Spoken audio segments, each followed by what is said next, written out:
Welcome, everyone. Welcome to ThursdAI for July 17th.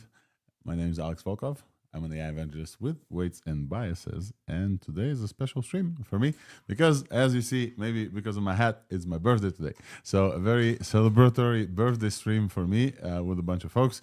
Not only that, today is a special stream because it was an insane week again. Again, an insane week. Like, I don't remember us having a break lately, but some weeks are still less crazy than others. This one was crazy. I'm gonna add LDJ, my trusty co-host here, while others pull up to briefly probably agree with me, dude. This was quite a week.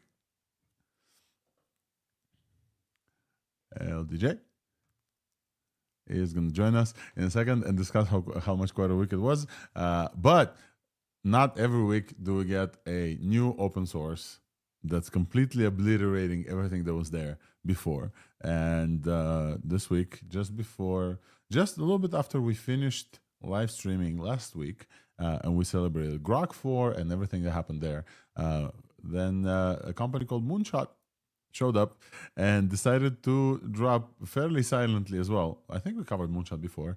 The most incredible non-reasoning model, basically beating Sonnet at dev code, at coding. Live code bench evals are crazy, and so we're definitely going to chat about the new open source king called Kimi Moonshot K2, which was trained a very specific way, and just an incredible model overall. But besides the open source model, we had we had a fairly crazy week besides this, because some company called Grok AI decided to release Waifus. And I don't know if we mentioned Waifus on the show too much, but I think we did. And this week also, not only did they release Grok 4 last week, the folks at XAI decided to add animated characters to the Grok app, and one of them is called Annie, and basically a waifu. So let me add Niton here. Niton, welcome to the stage. Happy birthday, dude. Thank you. I appreciate it. Thank you so much. I was just talking about waifus. Have you had the chance to chat with Annie already and Grok? No, I was hoping for more jailbreaks and corporate secrets leaking, and not. It's kind of disappointed. Not waifus, to be honest. Yeah, it just wasn't. It wasn't quite there. You're not a waifu enjoyer. I saw a jailbreak, not a jailbreak yet, but first of all, I saw Pliny jailbreak the waifus. But second of all, I saw somebody that looked and saw that once you request which character you want, the Grok app downloads those assets, and those are just regular Unity 3D assets. And so you basically can man in the middle of them and replace Annie with like anything you want. So that I'm waiting for some people recording some things, replacing it with a different 3D program. LDJ, let's try you once again. What's up, man? How are you? We're having difficulties. We're gonna replace LDJ with a cat. LDJ, we're gonna replace you with an animated character if you don't unmute yourself. Well, folks, besides the DeepSeek moment, let's say it's another DeepSeek moment. Besides the Kimi K2, besides Grok, we have a bunch of other stuff as well. Yeah, there he is. What's up, man? Hear you? Maybe. Okay, I'll we hear you good. Yeah. Yeah, it feels like he's delayed. LDJ, maybe you're delayed. Let me chat. We can. Yeah, he's got to bump up his latency settings a little bit now. Yeah. So besides all these, we also had LG. You guys remember we talked about LG, the refrigerator? Like they released Exa 1.4. We had a bunch of announcements from multiple labs about fundraisers. Multiple labs, like billions of dollars are getting spent left and right.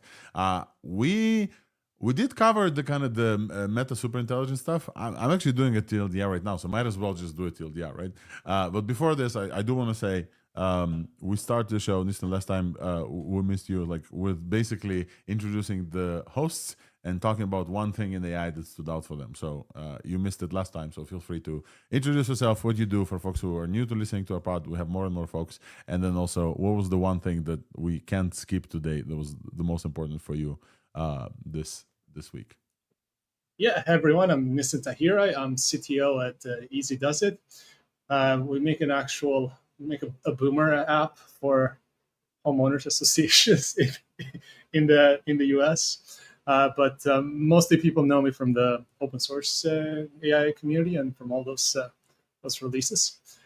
And I think the one thing we can't miss is just how good Kimi has been with actual vibe coding, because it's been an entire week in, and the integrations of the Kimi K2 model into vibe coding tools and it actually being able to do a good job has been very, very interesting. And so I think that's the one thing we can't really miss from. I think we'll start with this. Like Kimi is that big. Like Kimi is definitely a DeepSeek moment. We'll start with this. Welcome to the show. You joined us as we are starting the TLDR. Folks who are listening, I will say, as is tradition, despite birthdays, despite everything, as is tradition, OpenAI is gonna have a live stream in, I want to say, like 17 minutes. No, we need to verify when the live stream is actually, but we're gonna restream this on the show because OpenAI cannot help themselves but release on a Thursday, and this is why ThursdAI exists. So when OpenAI releases something, it's called Odyssey. That's like it's an operator plus deep research plus agentic stuff. We're gonna definitely restream this. We're gonna focus on Kimi. We're gonna talk about everything else. We're gonna talk about Kiro, and we're gonna do a TLDR, so you know everything that happens super quick. But folks are saying that the live stream is in an hour and 13 minutes. That gives us plenty of time to discuss, to give us everything about the show. Although I will rush us a little bit, and then we're gonna tune into the OpenAI live stream. We're gonna be the first. We're, like as always, you guys know you love the commentary. We sit live, we'll watch together, and we react. So we're definitely gonna do that. But for now, I think it's time to start with the TLDR.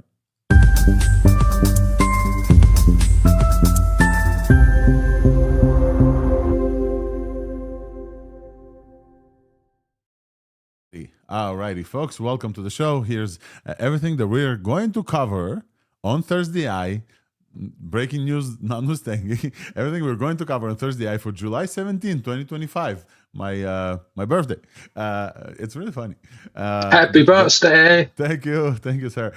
So first of all, host and guest, folks, as always, with you, Alex Volkov, an AI evangelist with Weights and Biases, and CoreWeave. Very important to mention, and CoreWeave specifically on the stream today, because you'll find out why in a second. I have co-hosts here, Wolf from Raven, Wolf Niton, and LDJ was here. Yam may join us in a bit as well. We may have a few surprise guests as well. We'll see. And in open source LLMs, the biggest news of the week, maybe of the month in open source, maybe since DeepSeek, I don't know, like this feels bigger than Llama. Moonshot, a company from, I believe, China also, launches Kimi K2. It's a 1 trillion parameter, not tokens. I remember models were 1 trillion tokens. They were trained on 1 million tokens. No, this is 1 trillion parameters. It's a huge model. It's an MOE that beats Sonnet at Swebench Verified and a bunch of other things. We're going to definitely talk about this at length because this has been an incredible model and the vibes are off the charts everywhere. All of the high taste testers think that this is like the best model. We got Kimi K2 and Kimi K2 Instruct. The Instruct is the chat model, but the base model is the one that's interesting to the open source community as well. So we're going to chat about this. We also have friend of the show, Technium, drop the Hermes 3 dataset. It's a huge data set, so shout out to our friends at News Research and Technium because data sets are always great. Models come and go, but this already has some data sets in it, and will, like other data sets, will have it in them. And it's great. And also, LG, the refrigerator company, released an update to their XO1 model called XO1-4. It's hybrid attention, agentic tool use, multilingual. They claim state of the art, but I don't know. I think there's a few open source releases, but we're definitely going to focus on the main one from Moonshot.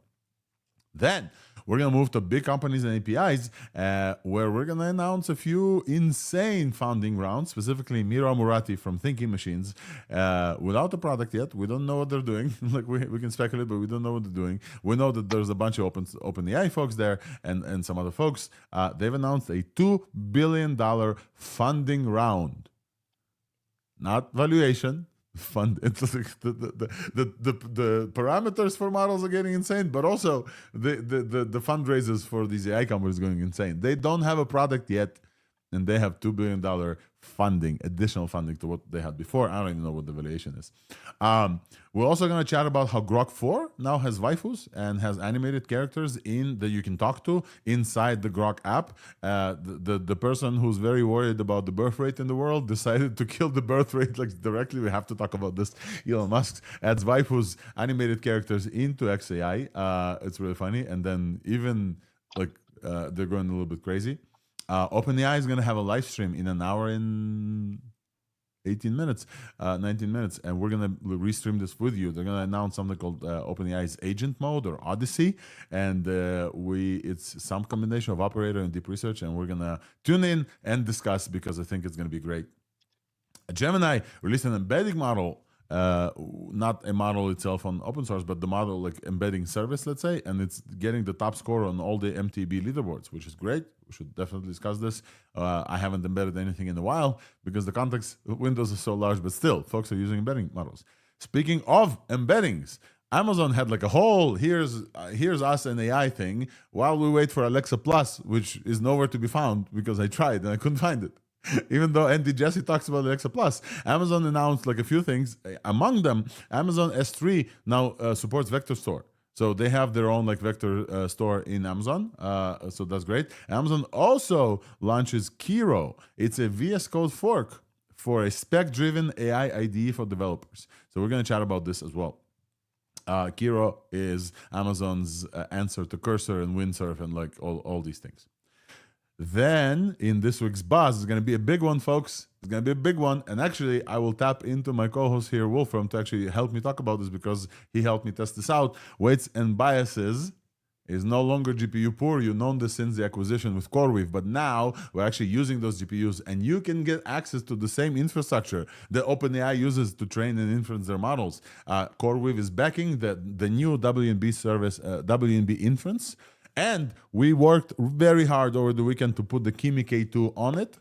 And so for many of you who are listening to the show, I have a little raffle going on. If you reply with a certain keyword that you're going to have to wait until I get to the thing, you'll get $50 of free inference on our platform to run and use Kimi K2. And it's really a great inference platform out there. So we're going to chat about like an open, scalable, ready for production model sitting on WNB Inference, our new service.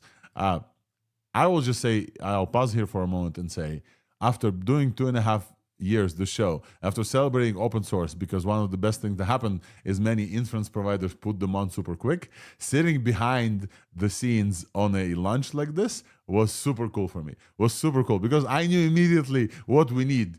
I'm the consumer of this thing. I immediately know, folks, we need an OpenAI compatible API. We need this, we need that, we need speed, we need inference, we need to be the first. Like I knew all the things.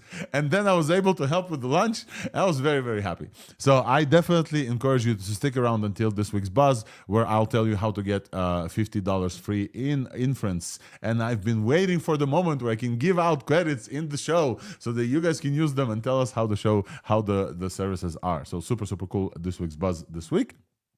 And we also have vision and video. Runway launches Act 2, which is their motion capture model, the model that you can act and then you can put any face and then it just like puts it on you. It looks ridiculously good.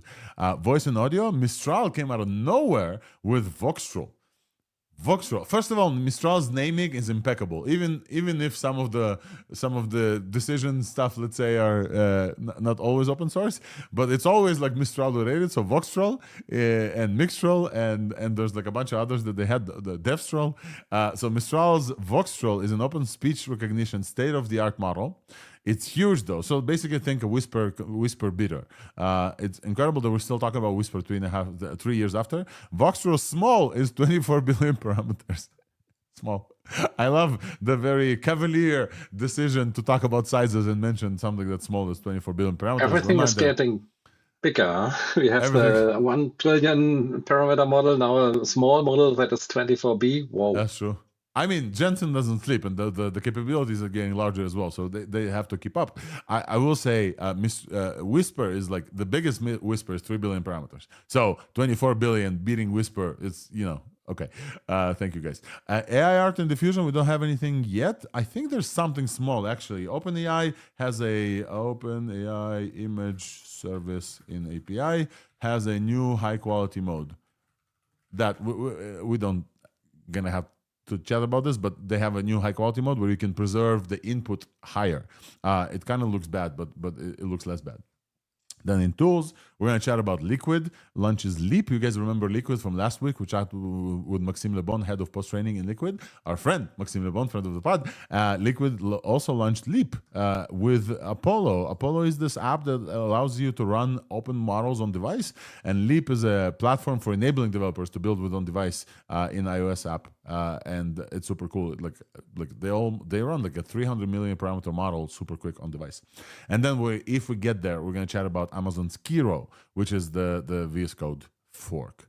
This is what I have on this week on the show. There's also a bunch of stuff about folks getting hired again, some folks going back to the place where they came from. We cover what happened in AI, and this, I will just say like super quick, this kind of like a circus of sports betting where people traded and whatever, I don't find it newsworthy necessarily. We'll mention this, but we want to stay a high signal show for you guys. So we'll mention this so you'll know, so you won't be surprised, because some of this is surprising. But honestly, it's not AI related. The only AI related thing there is those people work on AI stuff.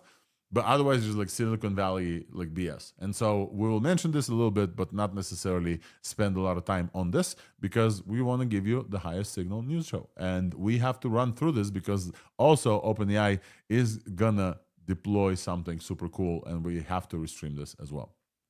Alrighty, folks, this has been the TLDR, and I think it's time for us to dive in. Before we dive in, I will first of all, I'm going to look at comments from folks to see if I missed anything. Besides the birthday wishes, did I actually miss any important news piece? Doesn't look like it. Folks are generally with us, and folks on the show, Wolfram and Niton, anything big that we're missing that we should add to the show besides this? No, I'm just waiting for Quantritoter anytime now. I mentioned Kiro. I don't know if you added it to the notes, but that was released as well. Yeah, Amazon launches Kiro. Yeah, the last news item that we have in the tools section. Okay, that is alrighty, all folks. I think thank you, Wolfram. Sorry, cut you off there a second. And I think it's time to start with open source.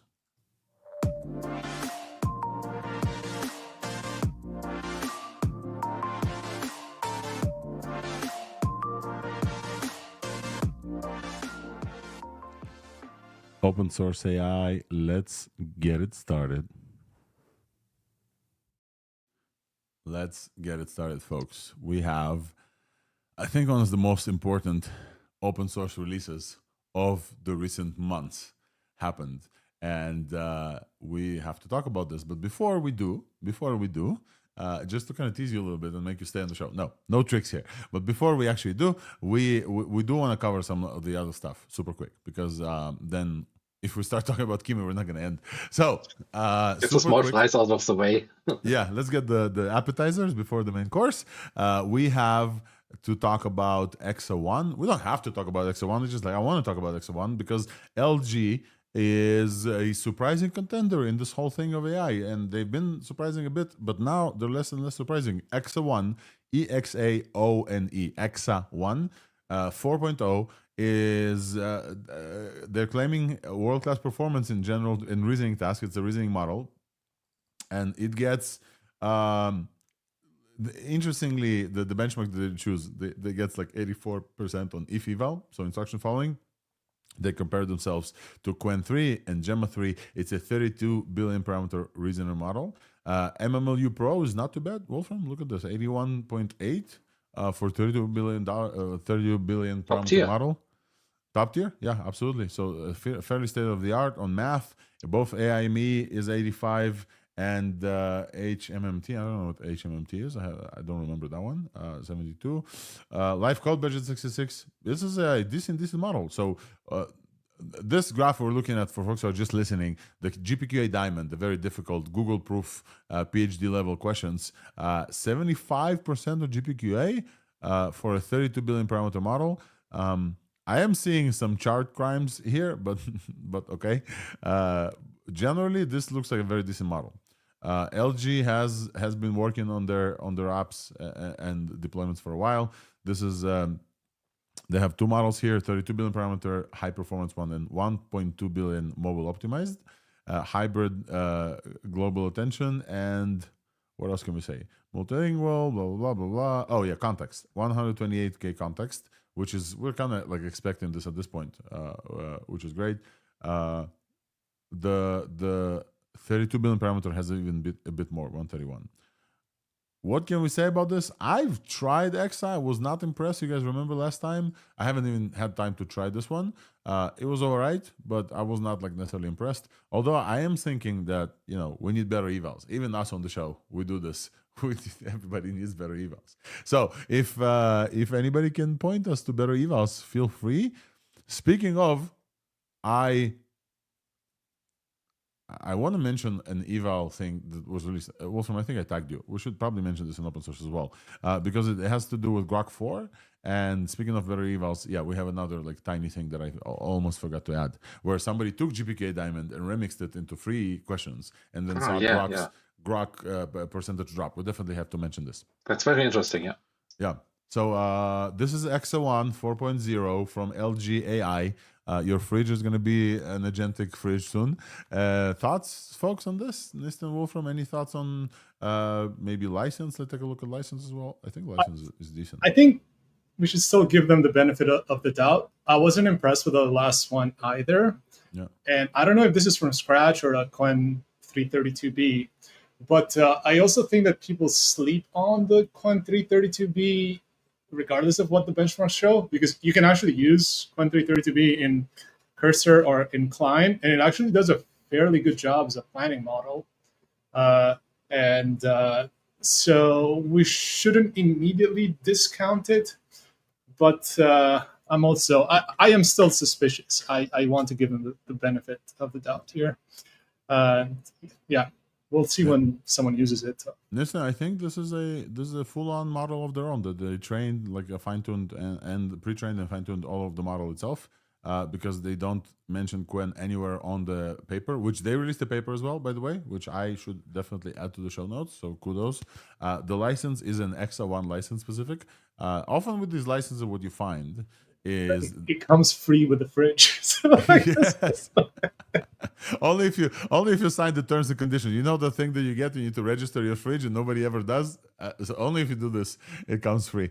We're never gonna stop laughing at this. Sorry, LG, but we will say, folks, we will stop laughing at this if LG sends us folks from the LG AI research to the show. We will welcome you with open arms. We'd love to talk to you about the model. Jokes aside, but if you also send us a free fridge, we will not say no.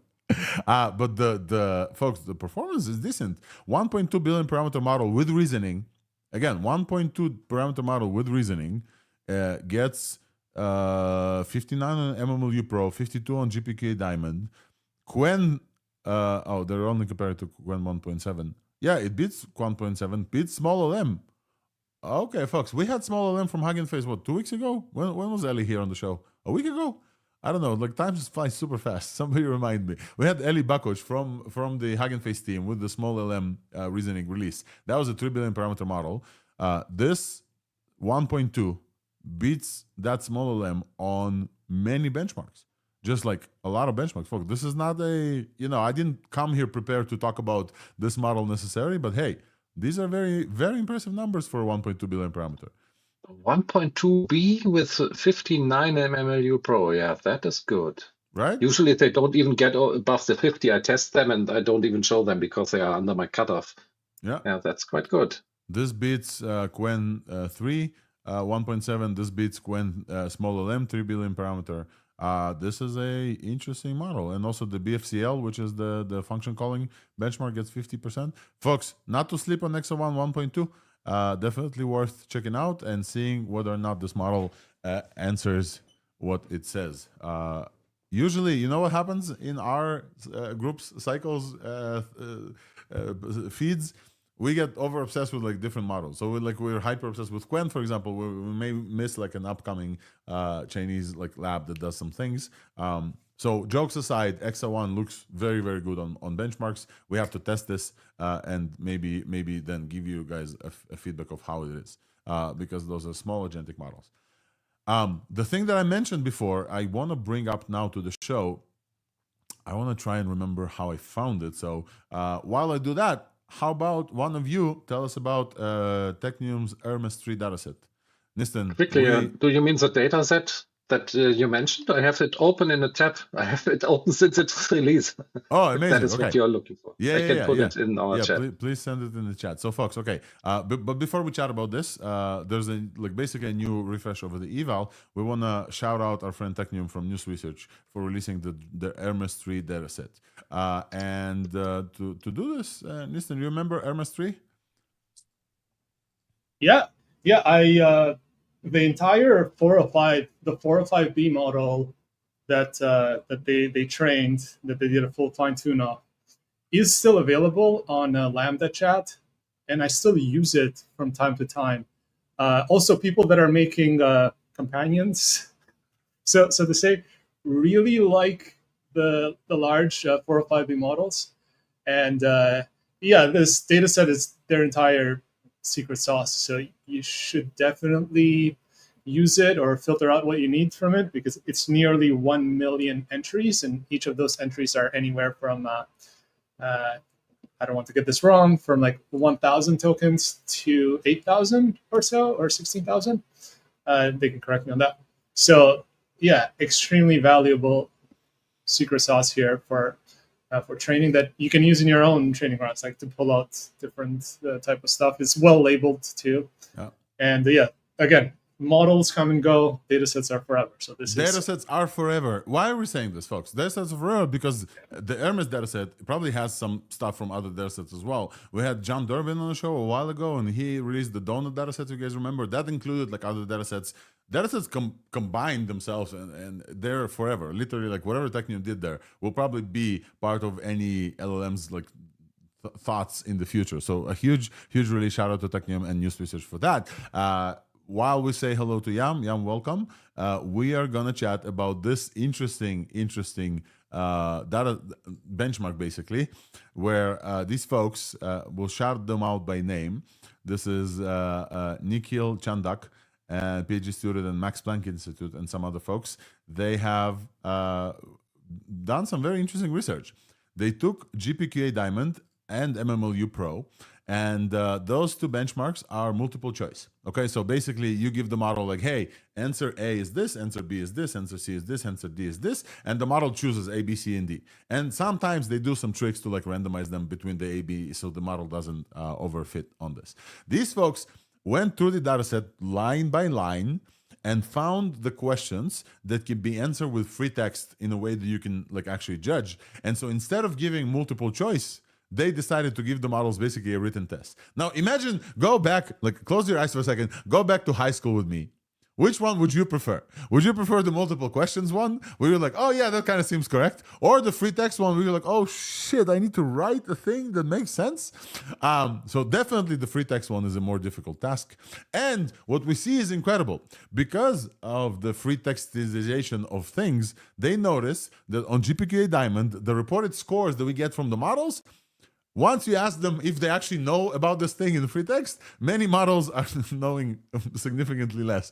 And the most surprising one, folks, I just want to say, because like we talked about this last week, Grok 4 goes from 85%, 85.7 on GPK Diamond. We talked about how Grok 4 is almost saturating this benchmark, goes down to 57.1% on GPK Diamond freeform. Okay, 85% to 57%. Almost all of the questions, like close to 90% of the questions, goes down to a little bit more than half the questions. This is insane.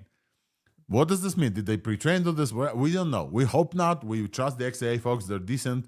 It probably means something else. It probably means that this model is way better at looking at like the 4, kind of like I was in high school and saying, this sounds pretty much correct, versus, hey, answer this question with no context. So the most interesting thing about this, and this is gonna like slide us through the next thing, is that Kimi K2, the model that's not reasoning, Grok 4 is a reasoning model. And we know the reasoning helps with GPK because the top models on GPK are O4 Mini High and DeepSeek R1. Kimi K2 is not a reasoning model. We're gonna chat about this in a second. And what these folks showed, that Kimi K2 gets 77% on multiple choice GPK Diamond, the reported one.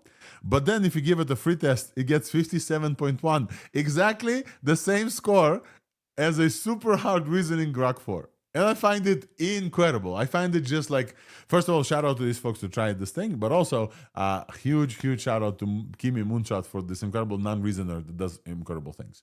And with that said, I think it's time to chat about the top open source LLM in the world right now from a small company called Moonshot. This is Kimi K2.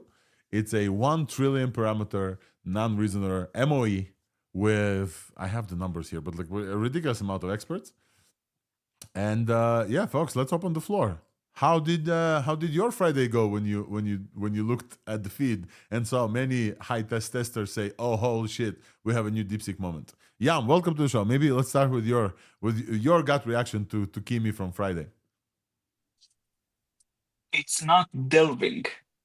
It's not delving. It's not delving, which is amazing. It's refreshing.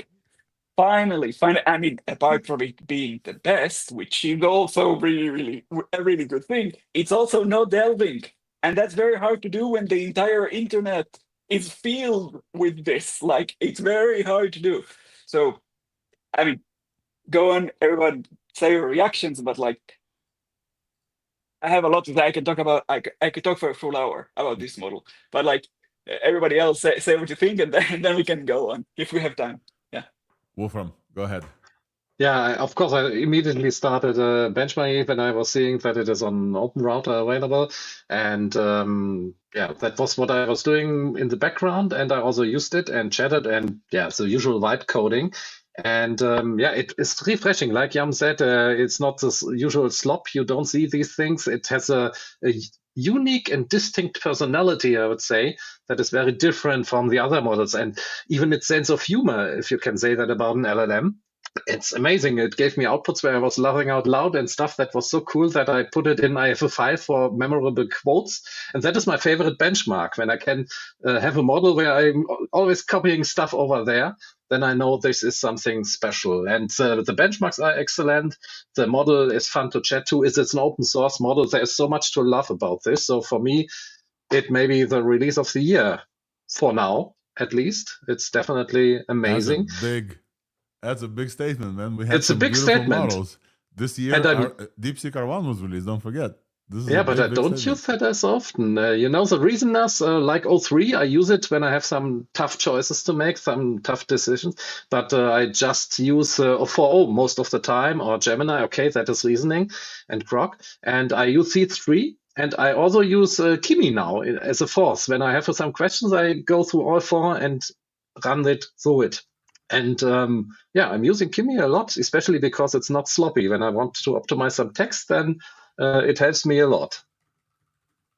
Yeah, I love it. Niton, what about you? Wolfram, thank you so much for sharing your thoughts with us. And we're going to talk about the evaluation maybe in this week's Buzz, but definitely should talk about this. Niton, a new open source king, non-reasoner. Mostly, I started using it the last few days. I mean, I tested it out in the beginning, but I started really using it the last few days whenever Cloud Code on the Max 200 plan would run out. And then I would just swap in Kimi. And I do have some criticism. It tends to do the tool call jumping a little bit too fast. So it's a bit too eager, kind of like Sonnet is. And sometimes it tends to summarize a lot. But it does get the job done.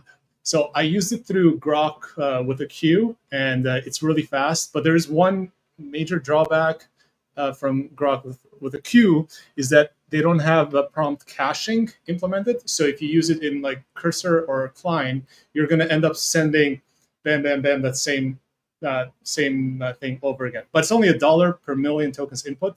So it's still pretty cheap. I was averaging out about 60 cents to $1.50 an hour while using it pretty heavily as while vibe coding. I really liked it when asking it scientific type of questions, stuff like how to build a city on Mars and stuff. It's given by far the best answers on those that I've seen. And I found it for code summaries when you're just dumping the whole context. It was a little bit too summarized. I prefer Sonnet, even older Sonnet and Opus on that. But yeah, this thing can vibe code. You can fully. It's a very useful open source model that should probably be running in production. Honestly, it's better than Gemini for me. Wow. Yeah, I'll say that. Not in the context window, but yeah. Oh, okay. So let's talk about the context window. We're going to talk about some other stuff as well. Let's talk about some technical stuff. Okay, this is a 1 trillion parameter model. 1 trillion. I think I don't know. I think the the main labs, OpenAIs and such, they probably have above trillion parameter models. I think GPT 4.5 was a huge one. We don't know, but like we assume that they have over a trillion parameters. But so far as I remember, the only trillion parameter model that we got was Falcon. You guys remember Falcon 1T? And that was shit. Like, sorry, Falcon, sorry, TII. That was crap. That, like, nobody wanted to use this. It was unbeatable. This is a 1 trillion parameter MOE with only 32 billion parameter actives.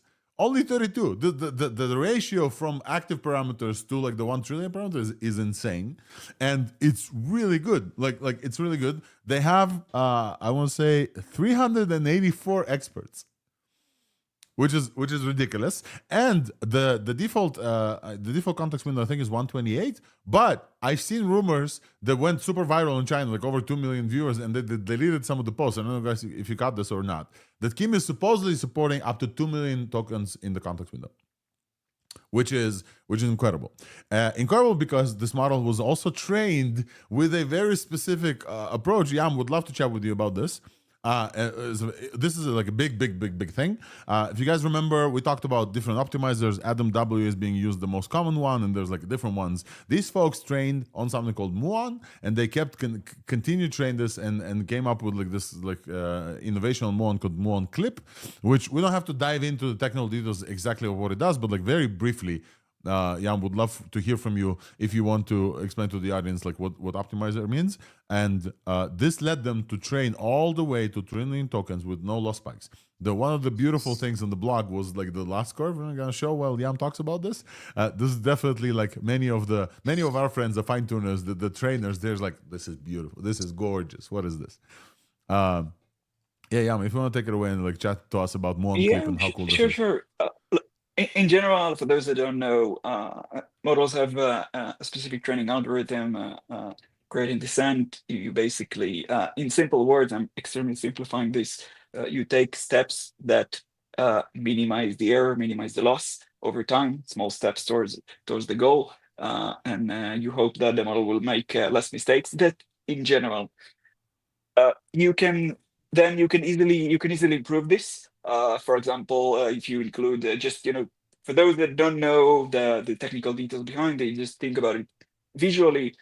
If you take multiple steps in a single direction, basically it's a good direction to take. So you need momentum. You can keep your momentum and just continue.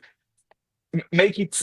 I'm really trying to simplify it in a simple language, but in general, think about it as you use information throughout your training that gives you better guides and heuristics as to what it is best to do in every situation.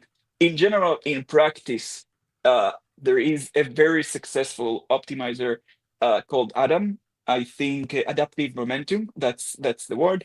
I think it's even one of the most cited papers in all times. If I remember correctly, it absolutely stood the test of time. Yeah. A variant of this became extremely popular, Adam W. Nothing beat it for over 10 years. There have been many attempts to beat Adam W. It's de facto what everybody uses throughout the entire industry, no matter what model.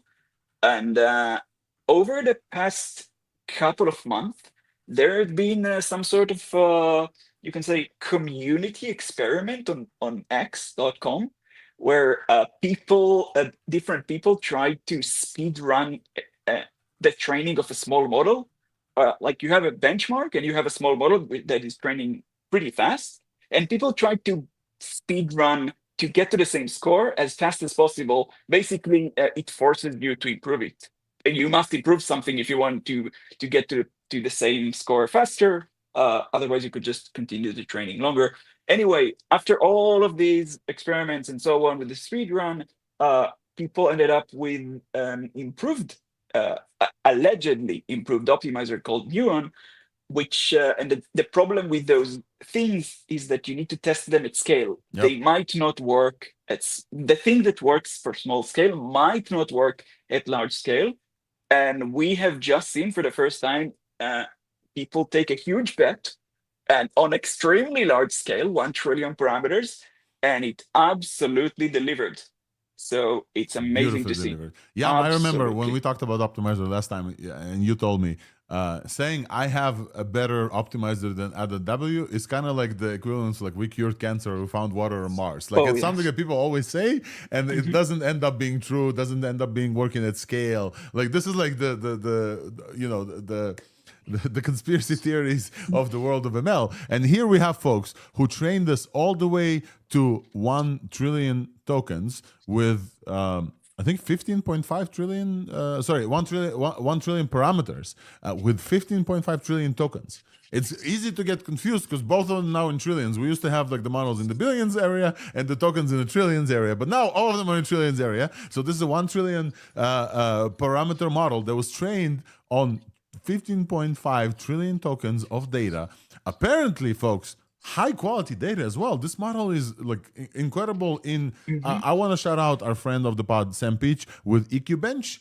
EQ Bench specifically measures the model's ability to there's like creative writing. There's like a few benchmarks on there, and this model is definitely the top model. But also it beats multiple other models of kind of the big variety.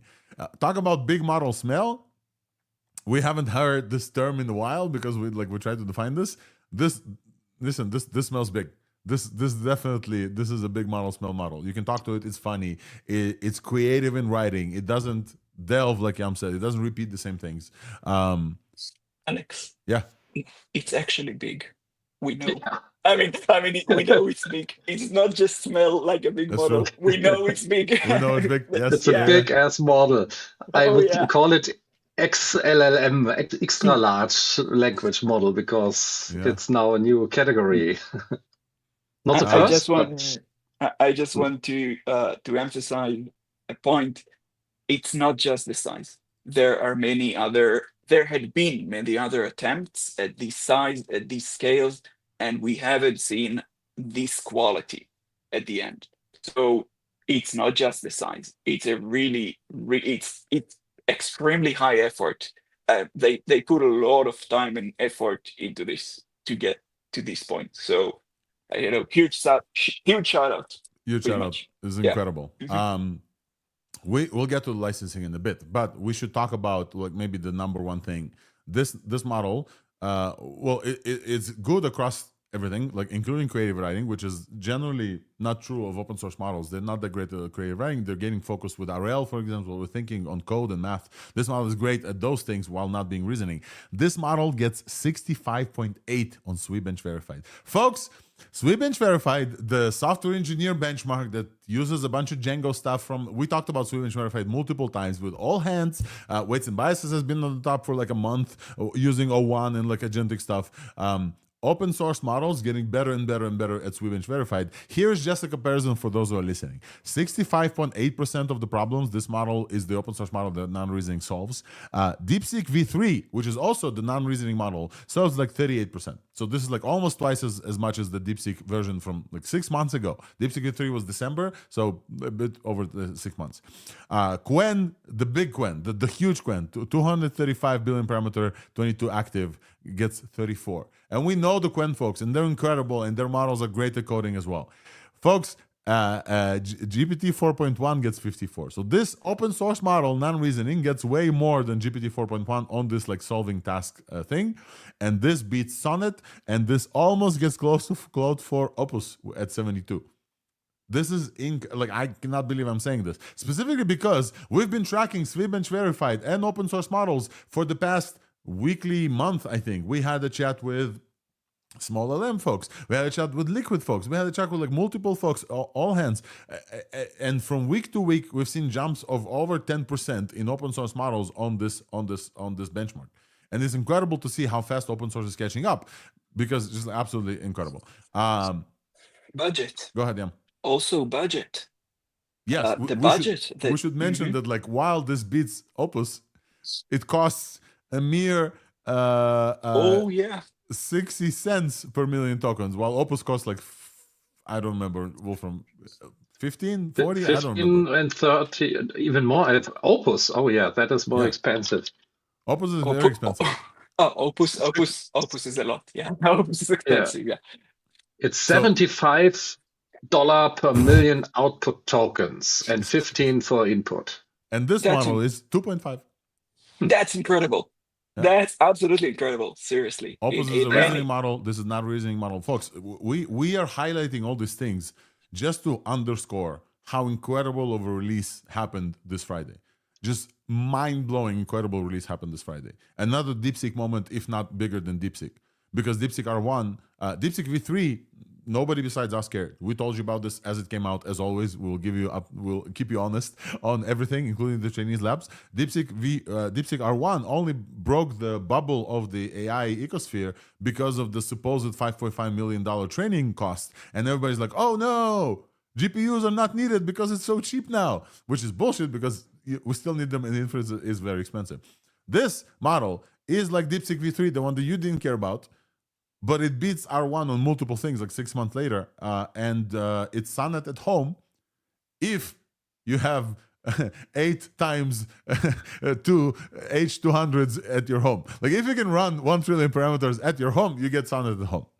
But what you get from this model is the same thing you get everywhere from open source. Nobody's going to change your weights if you host them.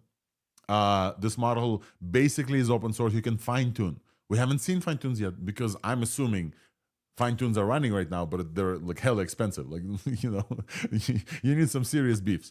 I'm assuming merges are coming as well, and incredible merges from this model probably is gonna happen, because like open source. I heard from multiple distillations, lots of distillations for sure. The base model was also released, which gives way to like a lot of fine-tuners folks to jump in there and just do some stuff with maybe the Hermes dataset and maybe some others. Yeah, go ahead. The absolute best base model we have any access to, even from the big labs. No one gives us any access to base models. This is the first time we get a base model of this size, this powerful, to even research. It doesn't matter that we have the weights, which is amazing, but to even touch, to even try. I don't know how they behave. Seriously, the base model that I remember was, I don't know, 3 years old, which is ancient in AI times, but amazing. It's absolutely amazing. No way, in any way you look at this release, it's a big thing. Seriously, in any way, shape, or form. Absolutely amazing. This is huge, and that's why it's making these splashes. And the price comparison to Opus I have seen, and I tried it myself. You can use a proxy or just enter a different environment variable for the UI. So you can use it with Cloud Code actually, and they know it. Kimi offers an Anthropic compatible API endpoint. If you just change that variable, you can use it with Cloud Code with some, there are problems like the context is different, the size limit. But people are using it that way. So let's talk about this for a second. They did this on purpose. The folks from Moonshot Kimi enabled an Anthropic compatible API. Most of the folks are doing OpenAI compatible API, the completions API. This is the standard. The folks at Moonshot did a Anthropic compatible API, so you can use this with Cloud Code just very easily, and it's absolutely dope. Absolutely dope. One special thing, their recommended temperature is 0.6. So if you use a standard of 1, it misbehaves a bit. So if you use this endpoint, it automatically changes the temperature. So it works with Claude, which the proxies normally don't, as far as I know. So they really, really did everything they could to make it compatible. Yeah. Interesting. Let's talk about licensing as well, because Claude is not this licensing. This open source modified MIT license, while being 5x cheaper than proprietary models. I find this like incredible. I find this like absolutely incredible. All of the community just absolutely love this. Just like everyone who we appreciate, who has like thoughts about models, goes absolutely off the rails. Bigger folks, of course, the AI bros, the viral folks, they're like, holy shit, this is wild, folks. They will say the same thing. They say the same thing every time. I kind of feel like we're falling into the category sometimes also on the show. Sometimes we're like very excited before we get a chance to test, but we've got a chance to test this. Not only to test, we got a chance to actually like put it on production. Some of us and sit in the same room where it's being put on production. Let's just say this. But we had a chance to test this, folks. This is like Friday, so we had almost a week to test this model. This model is absolutely incredible from all regards. What I else? want to add something Yeah, to the license. The modifications they made to the MIT license is not even asking for money or anything. Just if you are a big enterprise, so they have a limit. They mention 100 million active monthly users or more than 20 million US dollar revenue monthly. Then you just have to put the Kimi K2 on the user interface of the product using it. Nothing else. So, wow. I feel like this is now a very good time. We're also coming up on an hour, and the OpenAI stream is in 30 minutes. I feel that this is now a good time to do a super quick This Week's Buzz, because it's very related. Because This Week's Buzz... Just quickly, I want to say something negative about it. So it's not a hype show. Because we need a balanced opinion, of course. I'm really missing multimodality. I said I use it together with the other big models, and everywhere I can insert an image, I can do that here. I miss that. So that is a big thing. Of course, I can't run it locally, which is so sad. I wanted that. That is a big thing. And the third and last one in German, it is not that good because it is having some issues here. Even Grok 4 has similar issues, by the way, where it mixes up the gender, the articles, and sometimes this one even makes up words sometimes. But at the same time, it has specific German words that you usually don't have. So they have a lot of training data here as well. It's impressive, but at the same time, something is off. Maybe inference settings, I don't know, but it's a bit weird. Yep. So great balanced take. It's not always the best. The thing is, again, this is not a reasoning model. We're gonna keep saying this. This model is not a reasoning model, and it gets incredible performance on coding and like other things. And people are thinking, okay, we got used to this like new scaling, test time compute, whatever, and now we're getting a model that if you build a RL on top of it, like we saw from Grok 4, like half of the training was like incredible RL at scale. It's kind of I don't know, comic that one day after Grok, a new model open source release that's not like at all RL, like nothing there is like reinforcement learning. There's no, as far as I know, like any thinking, there's nothing, and it's very close to Grok on like multiple things, and it beats it in GPK, the refreshed one. I will add, okay, folks, let's do this week's buzz super quick because it's related, and we're gonna chat about Kimi K2. So stay tuned.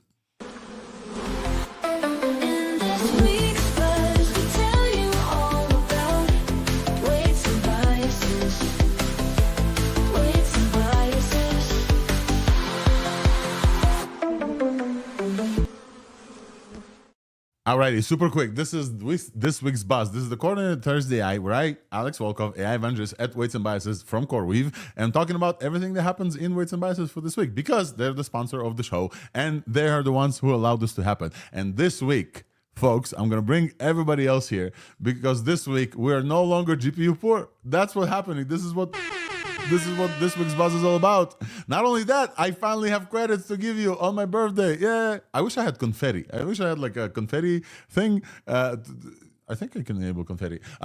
Basically, what I'm about to tell you is, in this week's buzz, that we have deployed Kimi K2 on our brand new Inference service with this fairly horrible VO3-based animation that I designed myself with some folks. Kimi K2 is now available on WNB Inference. The Inference service from Weights and Biases is powered by CoreWeave. If you don't know about CoreWeave, this is, by the way, the reason for you to know about CoreWeave. CoreWeave runs infrastructure for OpenAI and some other big companies. I think Mistral and Stable Diffusion before, and Jane Street, and like all of these things. Go on their website. It's all public. It's a public company. CoreWeave acquired Weights and Biases a few months ago. The acquisition was complete. And since then, the folks have been working really, really, really hard on combining the two. So Weights and Biases has the Weights and Biases models, WNB models product, which, by the way, I think that the folks at Kimi used, because on the blog post of Kimi, one of the agentic examples they had is go and analyze my weights and biases logs and build me a report, which is super cool. Shout out to Kimi folks. But also we have the WNB Weave product, which is the LLM tracing and evaluation product. So this is on the weights and biases side. CoreWeave has amazing data centers, GPUs, H200s. They're one of the first to submit the ML4 performance. CoreWeave is just like incredible. They get platinum tier on the GPU Neo Clouds analysis from semi-analysis, right? So like the only platinum tier one. And now these two companies are joining forces. Many very talented folks are thinking about how to bring them together. And one of those together is WB Inference. What does this mean? This means that you can go to our you can go to our website. You can go and basically have an OpenAI compatible API.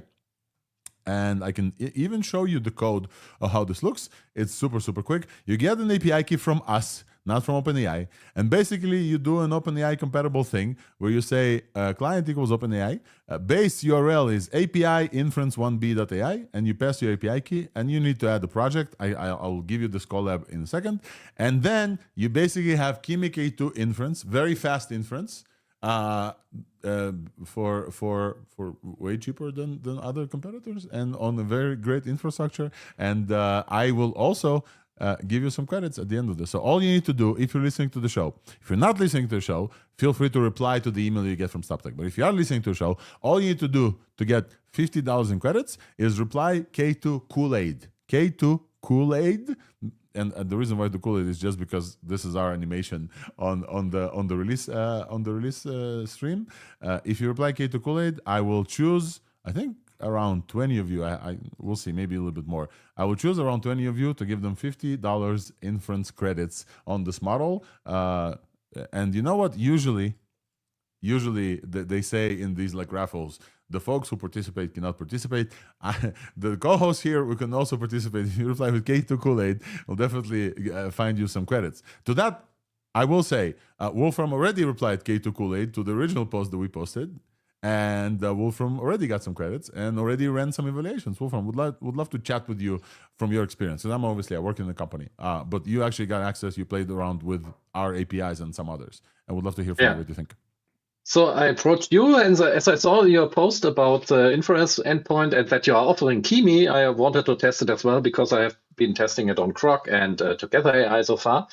So I did the test, and I upload the test results to my GitHub repository, which is in the post I just put in there as well. So I didn't modify anything or whatever. So I'm totally, personally, of course, full credit here. We know each other. You gave me access, but I did not do anything with the benchmark. I just ran it just the same time like the others. I ran it 4 times per provider. And interestingly, weights and biases got the best scores of all of these. And it was just, what's a 3 minutes difference to Grok. So I think Grok may have been overloaded or whatever, I don't know, but that is the results I got over the days where I was doing this. It's all in my GitHub, so people can check it if they want. But this is the result, so great. I don't know how you've been cooking that, but it's excellent. And if anyone wants to use Kimi, make sure you pick a provider that is good, because if you just go to OpenRouter, the issue is that there are different providers and there have been patches to the model as well. So if you get an unpatched version, for example, you will see some \n instead of line breaks. I saw that, or even cut off words and stuff. So I had some issues here, depending on the provider. So make sure you get a good one. That is very important. Yeah. And as you can see from the tests, it is also the #1 open source model of them all. In this benchmark, of course, can only show this. Yeah. But it's definitely a very, very special model. And it's definitely amazing. And so cool that we can use it here. I'm very, very happy that you got to test our fairly new infra service. Folks, our infra service is less than a month old. Like we're still testing it out. It's still beta. I would love to give you guys a chance to play around with this and give us feedback as well. $50 of credits is a lot. Go ahead.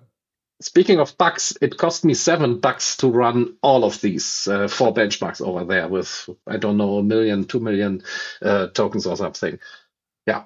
Yeah, so we're looking at competitive pricing, not the cheapest pricing because you are getting premium infrastructure, but definitely give it a shot. Again, reply K2 Kool-Aid to anywhere. Like if you get this over an email, reply there, or find me and just like ask me. We'll see about this. I really want you guys to test out this Inference service, and I love the fact that those credits are mine to give now on ThursdAI. So shout out to CoreWeave, shout out to Weights and Biases. I will say a few things here, super quick, because we're an hour into the show. I want to continue before the live stream that's gonna start very soon from OpenAI.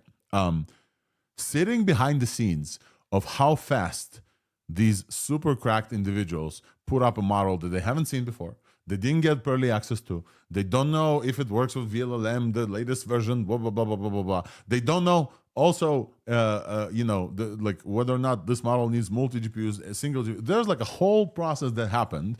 And I want to highlight how, by the way, we're not the only ones. We're also not the first ones. I want to shout out like other friends from the community. Like we're despite the show being, sponsored by Weights and Biases and CoreWeave, we still have friends at TogetherAI, for example. And we had a conversation in our group chat with the folks from Together. We chatted about like differences. We have friends at Grok. Grok launched Kimi as well with incredible speed as well. So like, there's a lot of providers that like worked really, really hard over the weekend because the folks at Kimi released it on Friday, because they all want to bring you this model because it's incredible. And so you definitely can compare between providers like Wolf from here did. You want to choose the provider that's like, the other companies trust. They will not quantize the model. They will run this at full speed with full context, all of these things. And I definitely can tell you that we will get some things wrong because we're just starting, but I'm working really, really hard to give you feedback. So please give me feedback. I'll pass it through to the very crack team on our end. And some feedback was already given and some feedback is already being worked on. And we're going to add tool use very, very soon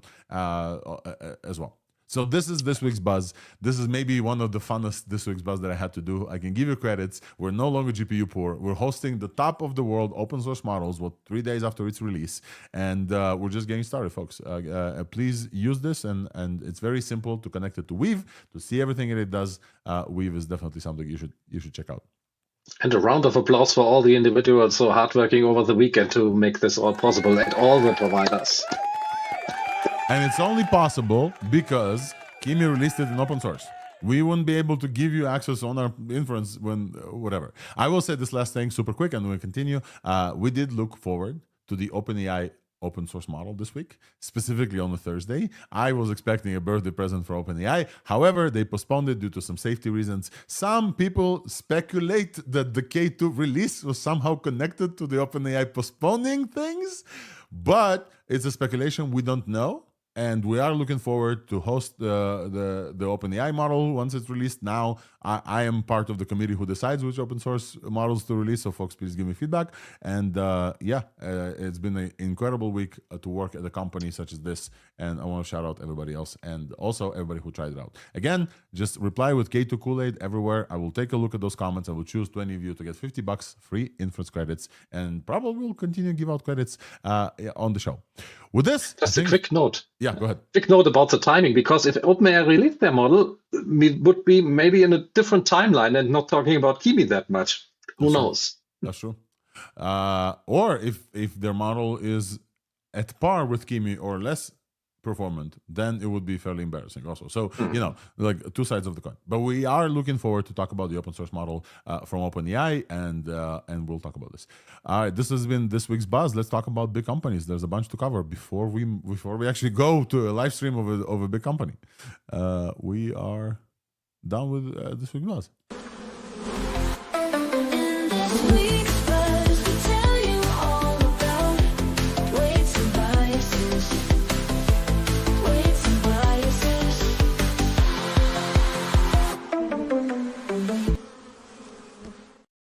Alrighty, folks, we are back to our regularly scheduled programming.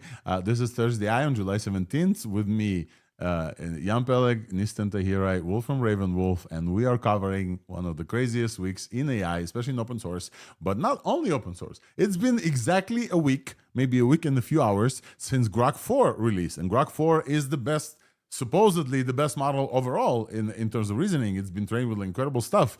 It's very interesting how fast we kind of move on in our things, because we can hold multiple things at once. But here on the show, we want to make sure that you guys don't forget what happened. And it's only been a week since Elon Musk and the XAI team worked their butts off to release a model that is absolutely killer at multiple things, including reasoning and including being trained with half a rel. And in order to remind us that, hey, folks, we're not done yet, they released a feature. They released a Waifus feature. It's really, really funny. So I don't have a link right now. I'm going to go and look up. But meanwhile, folks, have you had a chance to waifu? Yeah. A feature. They released a feature, you can say. Yeah, I had a chance. I played with it immediately. Just wanted to see how it is. And it is nuclear grade waifu. It is the best implementation to date, and I don't know. I'm speechless. I don't know where to even start. I'm speechless. Let's start with the fact that like they didn't build this. This is a third-party something company that they're like licensing services, maybe buying. This is a 3D model that is talking like Grok. It's listening to you and replying almost immediately. You can ask it to do stuff. It does some stuff, folks. Don't get too carried away. They also have a cute panda one that is not cute. It's like an asshole unless you turn on kid mode. Funny thing that I found out, shout out to Ebi Amir. He's not a friend of the pod yet, but he works on XAI. Ebi and I like connected in previous life over crypto. He now works, he showed up on the stream last week and talked about voice and prosody, etc. It's very interesting that I found out that, you guys remember I talked about this the same with OpenAI Advanced Voice Mode. They have a kid mode that makes it safe for work, but it doesn't listen to kids. Like none of these folks have kids, and Elon's kids are too busy. So this model literally doesn't reply to my daughter. Like literally, my daughter speaks, and it's like silent, and my daughter gets very upset. We talked about this with OpenAI. I gave OpenAI this credit, this feedback, and OpenAI received this feedback, and now OpenAI's advanced voice mode actually replies to kids. This model does not. So they have a kid mode, but the kids can't understand it. But Yam, you're saying nuclear grade waifus. What does that mean? It's just what you imagine a waifu is going to be. It's a companion. It learns from you. It adapts to you. It's friendly. You can say, choosing words here, but it's friendly. You can say it's a little bit suggestive. You can say it can change its outfits. A little you bit. can say that a little bit, change its outfits, and I don't know. Amazing. And the Grok app is now #1 on the Japanese App Store. Absolutely. Dealing a fatal blow to the ability of this country to multiply and get more people. Just absolutely a fatal blow. Japan is MIA at the moment. This is nuclear grade product market fit. This is the top product market fit you can imagine. It's amazing. It's an amazing release. It's an amazing PR stunt, and also it's just, I don't know, the courage to actually do this. Just this way. It's like, it's refreshing when all the companies are talking about AI safety, and then you get like Elon goes full waifu mode. What's safety is what Elon is going. Not only that, I really found this like hilarious job on XAI, full stack engineer waifus. It's just an absolutely incredible timeline we get to live in, where Waifu research department is one of the top like leading Hugging Face actual research organizations. Yeah. Waifu engineering. That's waifu engineering. Waifu engineering. You are waifu engineer. And this model. I've been doing that for over 2 years now. All right, folks. The folks who are watching the show, this is like less than safe for work, but we have to show this because like this is the reality we're in right now. This model does change some of the flows if you talk to it, and it does very suggestive things like this. This is what Yam talks about when he says nuclear grade. This is for folks who talk with the model. This is basically this story. This is Her for some people. If you guys remember the movie Her. We're no longer discussing evals, benchmarks, quality, context length. We're discussing a 3D model that is making people question whether or not they should go in the real world and talk to actual people. This is fairly scary to many of us, very exciting for some other one of us, but this is the reality we live in, folks. The parasocial relationship with models is going to happen. We know it's going to happen, happening already. The fact that the major AI lab is leaning fully into this, and not like character AI that got it by Google, is a big deal. And we are here to tell you about everything that has to happen with a big deal. Wolfram, I want to hear from you a little bit about this model and some of the stuff that they've Just a quick question. Is it only for iPhone or is it for Android as well? I didn't see it in my app. Maybe it's because I'm in Germany. Maybe it's because I'm on another auth, but I couldn't test this one. So, but interesting what Elon is doing. He's just releasing a model and no safety testing results. And now this, he's got the balls. So you have to say that. You have to let it give him that. And I applaud it, of course, because I think there is so much, too much serious stuff in there, the lobotomization of Claude and stuff like that. So it's refreshing. I really like the new Grok 4 as well. And I've had Waifu mode in that way with Voxstar is a tool you can use. So you can have your AI in VR or you can have it sit on your desktop. So it's already possible to build something like that. And I've done it before, although it's just one fun use case. Of course, AI has much more, but why not have some fun as well? And if you have a waifu, that AI is, if it loves you in that way, it is aligned to you more than just some random assistant who would throw you under the bus for some utilitarian goal or something like that. So yeah, why not? I will, thank you, Wolfram. I will say a lot of people do expect this, and the fact that a major lab with a top tier AI leans into this very heavily. Not only waifus, by the way, husbands as well, folks. We don't play gender roles here. They're working on the male version of the waifu, and a lot of apparently is gonna work even stronger for many reasons. We're about to cross. I'm gonna actually record this. We're about to cross 20,000 streams, folks, which is a huge birthday present.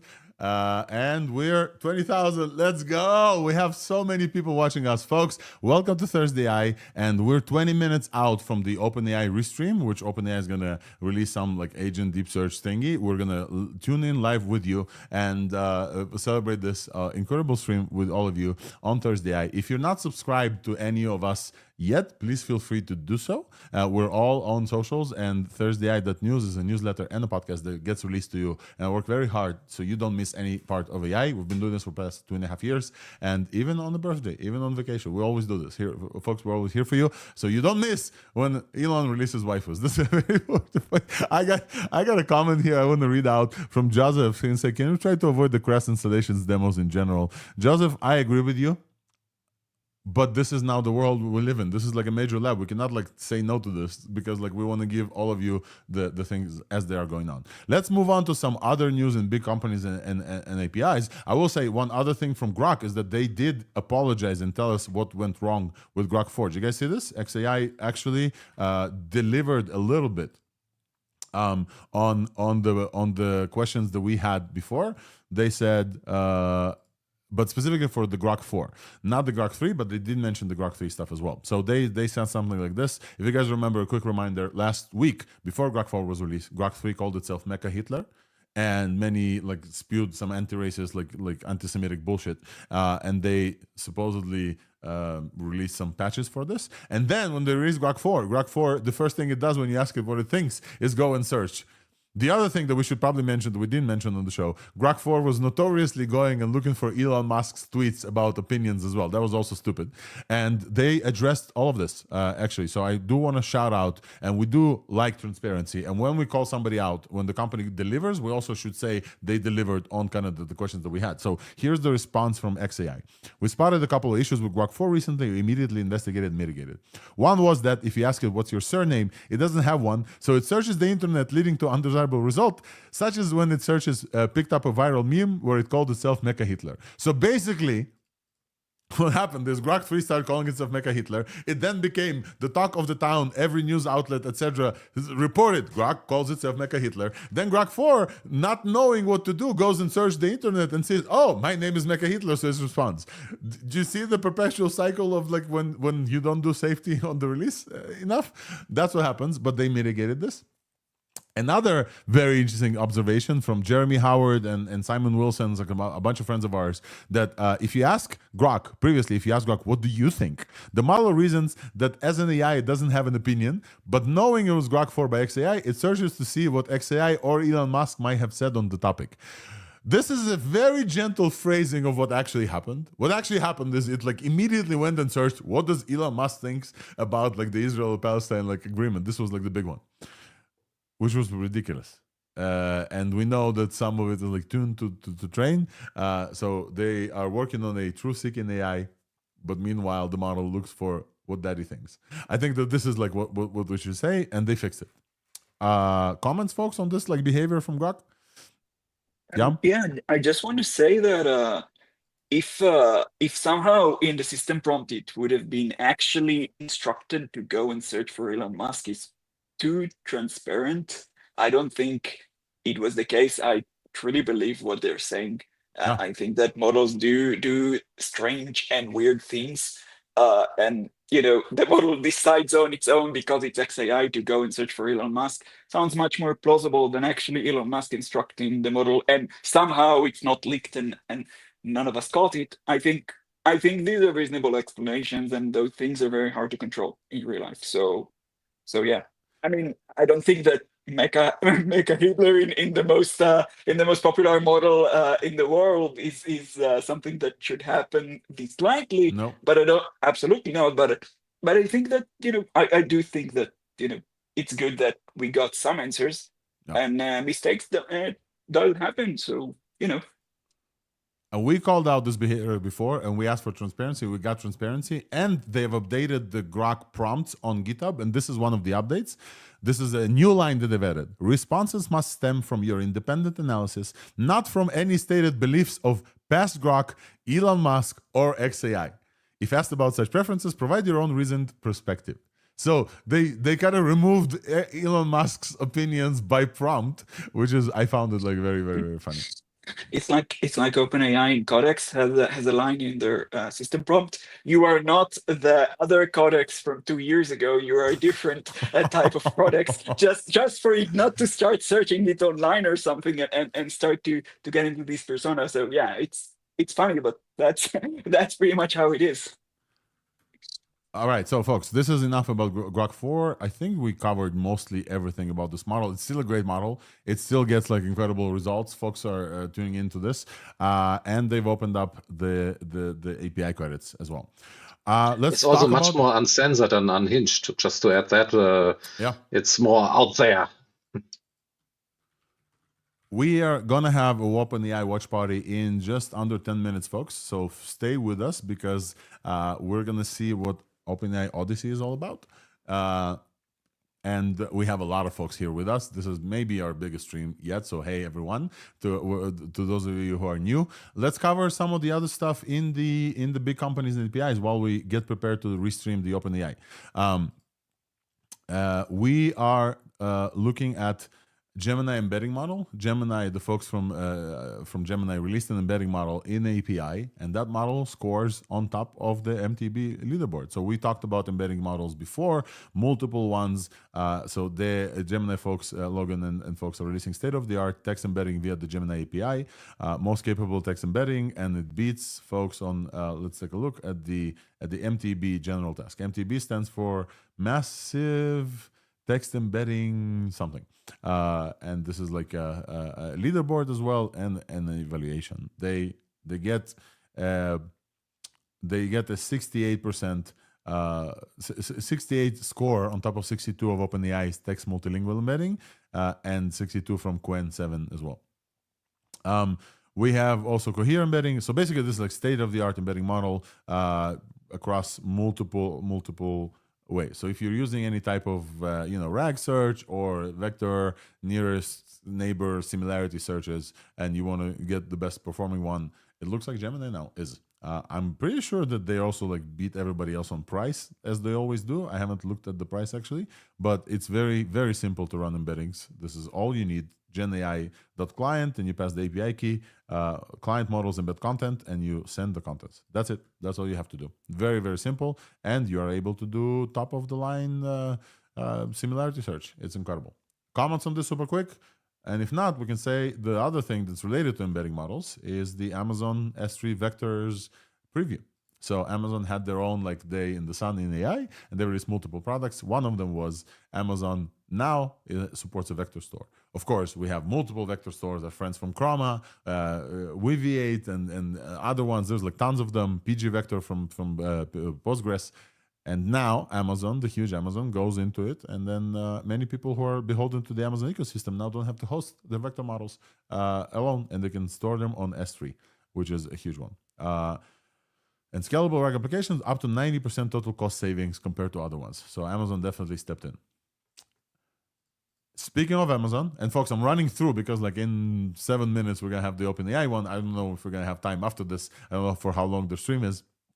Amazon also released, Wolfram, I want to chat with you about this. Amazon also launches Kiro, a spec-driven AI IDE for developers. And let's take a look at how Kiro looks. What does it mean spec-driven, Wolfram? Have you had a chance to take a look at this? I've used it, and it's interesting because what you see is what the assistant starts with. So you can go to the wide route, and then it's like cursor and co. But you can also go to the spec path. And then it leads you through designing not the code, but the spec sheet. So you give the system requirements, your requirement definitions, and so on. And it creates not the code, but just these documents. And then in the coding phase, you don't instruct it to code, but it gets these documents and is told to implement the software according to the specs. So that is something you could do with other coding editors or agents as well. But here it's formalized. So it's the best practice that they basically force you to do. And that way makes it easier to get good results in that way. Yep. And I chatted with a person from Amazon. Thank you, Wolfram, for connecting. Wes, I believe. Yesterday, he couldn't come today, but yesterday he jumped on a stream while we were preparing this, and he had an early test of this ID. And basically, we got to a point where this is like a technical product manager that sits within your ID. Whereas like the previous ones are like a junior coder that you have, and you run the junior coder. This model, the spec one, is like a technical product manager. You can ask it to spec out before it starts changing code and runs off on you. You can ask it to like spec out, plan, and do some things. Klein and Rue and some other folks, they have built-in like test and execute switches, but this one is on the ID level. So shout out to Amazon and folks. Definitely, folks are saying in comments it looks like plan mode in Cloud Code, which is it's kind of like this. Yep. So definitely worth mentioning that Amazon is stepping into this VS Code fork area. And what else should we talk about super quick before?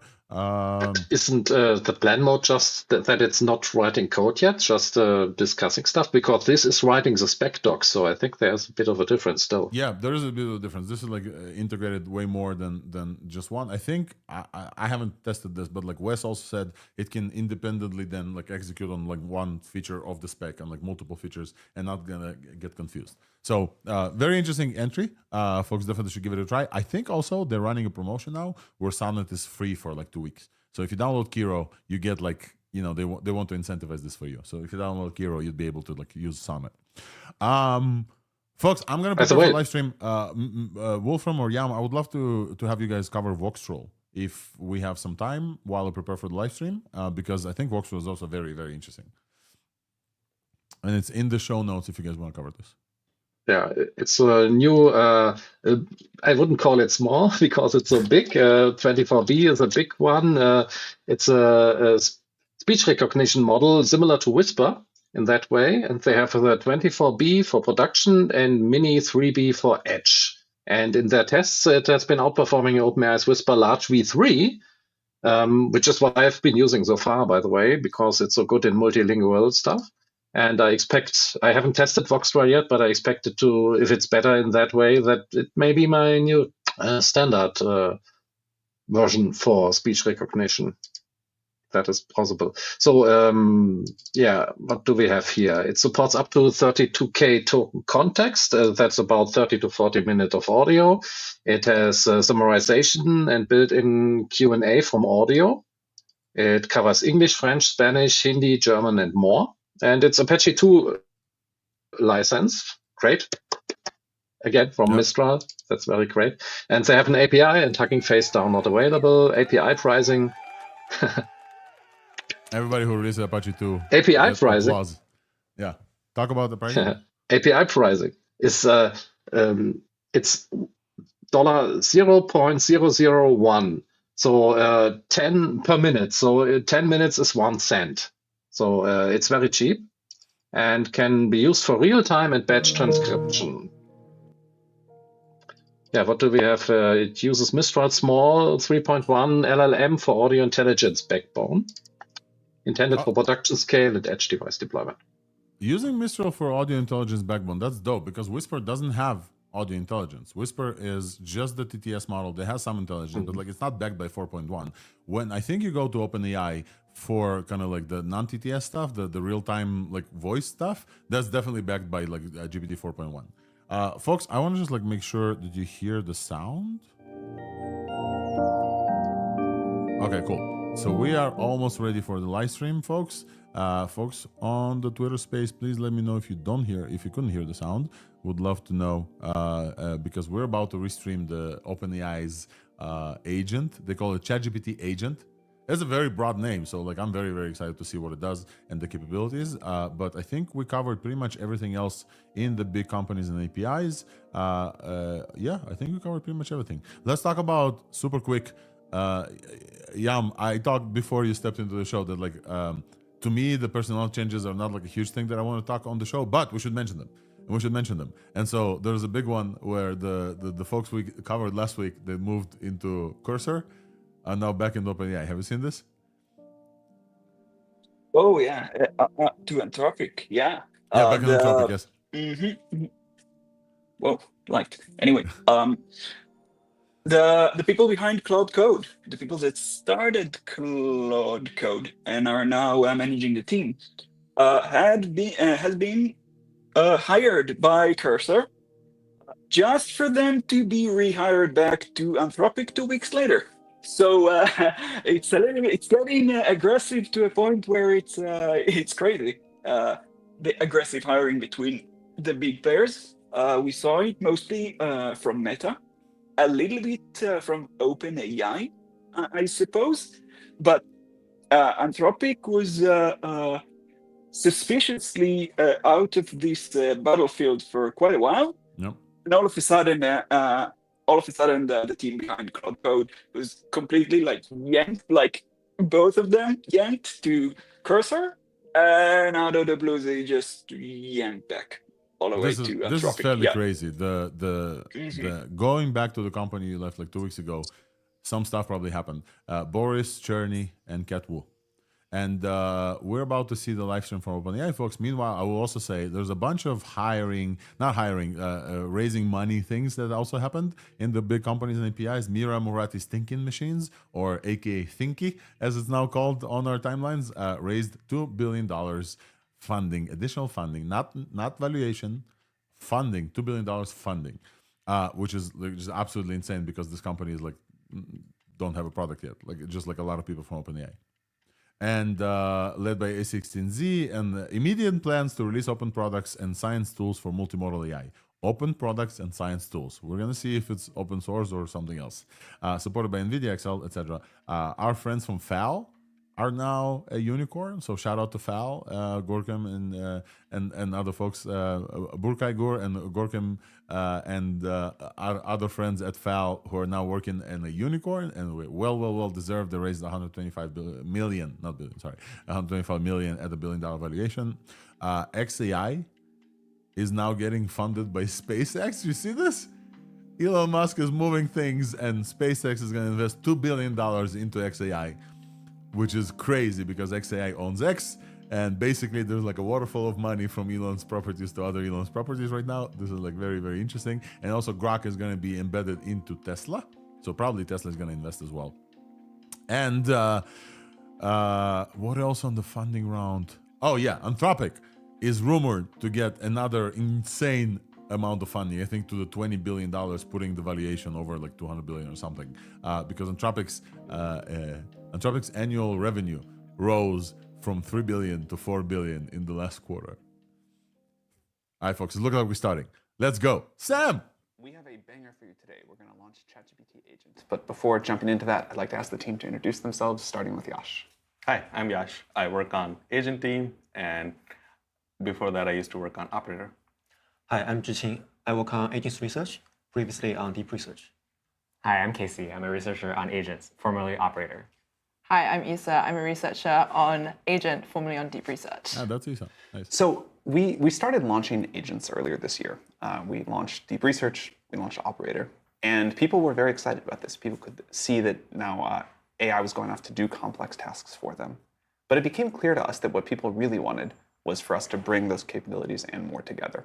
People wanted a unified agent that could go off, use its own computer, and do real complex tasks for them, that could seamlessly transition from thinking about something to taking actions, to using lots of tools, using the terminal, clicking around the web, even producing things like spreadsheets and slides and much more. And people wanted to be able to do this over a long time horizon and sort of for universal tasks. So the team has been working super hard to bring that together. And today we have ChatGPT Agent. It's probably easier to show it to you than to keep talking about it. It is one of the feel the AGI moments for me to watch it work. So let's take a look. Awesome. Thanks, Sam. And hello, everyone. Very excited to share ChatGPT Agent with everybody. And as Sam said, let's just dive right into the demo. Okay, so we are on ChatGPT, as we all know and love. And to turn on the agent mode, you just click the Tools menu and select Agent. You can also just type Agent in the Composer bar, and it'll take you to Agent mode. Edward and I have a wedding to go to later this year. It's for one of our mutual friends. Should we have the agent planted? Yeah, let's do it. I need an outfit, and don't forget the gift. Okay, great. We won't forget the gift. It's a little bit of a longer prompt, so I have it copied in my buffer. So I'm just going to go ahead and paste it. Okay, so let's see what it says. Our friends are getting married later this year, as I said, Minnie and Sarah, and we want the agent to help us find an outfit that matches the dress code, propose a few options, nice, mid-luxury, taking into account venue and weather. We also want to find us some hotels, and as Edward said, don't forget the gift. So let's see and send the prompt away. As Sam said, agent uses a computer. So in the beginning, it sets up its environment. It'll take a minute or two, or not really, 5 seconds to set up its environment. And in this case, as you see, it understands the prompt. It's asking for me for a clarification. I'm just going to let it just continue and work anyway. I think it got confused by saying, oh, where's the what exactly is the time of the date of the wedding? I think it'll figure out using the website. Okay, cool. So now it's kicked off. It's starting to process the prompt, and it's opened up a browser. And to walk you through what's happening, here's Lisa. Yeah. So as mentioned, we gave the agent access to its own virtual computer. And the computer has many different tools installed, and it can choose which to use as it's working through the task. So in ChatGPT, you can see a visualization of the agent's computer screen, and you can see overlaid its chain of thought in text, and that's what it's thinking as it's working through the task and deciding what to do next. We gave the agent access to 2 different ways to browse the internet. First, we gave it a text browser, and this is similar to the deep research tool, and this is what lets it really efficiently and quickly read many web pages and search for them. And we also gave it access to a visual browser, and this is similar to the operator tool. And this is what lets it actually interact with the UI of a web page. So it can drag things, it can use the cursor to click around, it can open UI components, it can fill out forms and enter text in text areas. It's very flexible. So those 2 tools are very complementary. And then we also gave it access to its own terminal so that it can run code, and it can also generate and analyze files like slide decks and spreadsheets. And then through the terminal, it's also able to call APIs. So both public APIs and APIs to access your private data sources like Google Drive, Google Calendar, GitHub, SharePoint, and many others. And only if you explicitly connect them, similar to deep research connectors. And then it also has access to the image gen API, so it can create nice visuals for slide decks and other things as it's working through its tasks. How is it deciding which tools to use here? Yes, we train the model to move between these capabilities with reinforcement learning. This is the first model we trained that has access to this unified toolbox: a text browser, a GUI browser, and a terminal, all in one virtual machine. To guide its learning, we curated hard tasks that require using all these tools. This allows the model not only to learn how to use these tools, but also when to use which tool depending on the task at hand. At the beginning of the training, the model might attempt to use all these tools to solve a relatively simple problem. Over time, as we reward the model for solving problems correctly and efficiently, the model will have smarter tool choice. For example, if you ask the model to find a restaurant with specific requirements and make a reservation, the model may typically just start a deep research in the text browser to find some candidates, then switch to the GUI browser to view photos of food, check availability, and complete the booking. Similarly, for creative tasks, like creating an artifact, the model will first search online for public resources, then switch to the terminal to do some code editing to compile the artifact, and finally verify the final outputs in the GUI browser. With this, we truly feel like we brought together the best of deep research and operator and added some extra sparkle. That's right. Yeah, so to put this project in context, I want to give a bit of history. So a few months ago, we shipped Operator in January. And this was our agent that lets you do online tasks like book reservations and send emails. And then 2 weeks later, we shipped Deep Research. And Deep Research is a tool that lets you do in-depth internet research and output high-quality research reports. And after launch, we realized that actually these two approaches are actually deeply complementary. For example, Operator has some trouble reading super long articles. It has to scroll, it takes a long time. But that's something that Deep Research is good at. Conversely, Operator, Deep Research isn't as good at interacting with web pages, interactive elements, visual, highly visual web pages, but that's something that Operator excels at. So yeah, we thought these approaches were complementary. And then we were also looking at some customer feedback. So for example, one of our most highly requested features for Deep Research was the ability to log into websites and access authenticated sources. That's something that Operator can do. I've been waiting for that for a long time. Yeah. Another thing is that we were looking at the prompts that people were trying for Operator, and we saw that they were actually more Deep Research type prompts. For example, plan a trip and then book it. And so, yeah, we really feel like we're bringing the best of both worlds here. And on a personal note, we've all been friends for a while, and it's really exciting to be working together. So speaking of matches made in heaven, how is the wedding planning going? It's amazing to watch. This is an example of a task I hate doing. This can like ruin like multiple hours for me as I get sucked into these rabbit holes. So just watching this as you guys have been talking, click through this and just like do the whole thing is really quite remarkable. Yeah, totally. Looks like it started off by figuring out the weather. One of the cool features is that, as some of these tasks may take a little bit longer, you can just go back and see what it was doing. So that's what we're exactly going to do. Looks like it went through the website, used the text browser. Interestingly for that, now it's looking through the suits for Edward. I think it'll find something good. Here you can see it switched over to actually a visual browser to make sure suit will look really good on Edward. and now looks like, yeah, it's chugging along, figuring out what to do, and still on suits, and now probably getting to the gifts section. Okay, cool. So this is going to take a while. As Sam said, these tasks sometimes can take a long time, so it's going to continue doing, hopefully much faster than we will do. Should we do something else while it's doing it? I think the team really wanted the stickers, some stickers for the launch. Should we do that? Yeah, cool. All right. So we have a team mascot, which is one of our colleagues, Bunny Doodle. Really, really cute, I'll tell you. And we're gonna try and get some laptop stickers for everybody. One of the favorite features for Agent is, given that trajectories can take 15 minutes, 20 minutes, 30 minutes, depending on the complexity of the task. A lot of times you might need to help the agent might need to ask you clarifications, confirmations, and things like that. So I love to use it on the go. So I'm going to use my mobile phone to actually send the query this time and then see how it goes.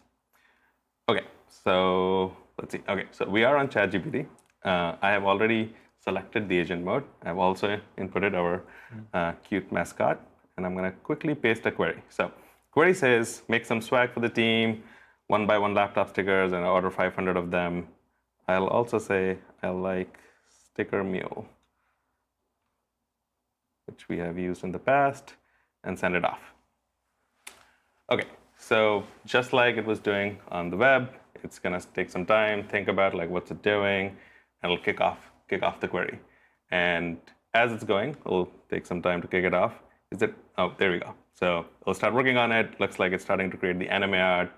It'll probably use image gen that Isa referred earlier on to create, hopefully, an anime art. We'll see how it comes out.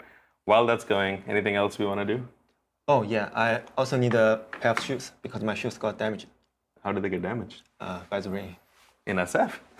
Yes. Okay, cool. All right. Well, let's get Edward a pair of shoes as well. So, can you also find us pair of men's dress black shoes in size 9.5. 9.5.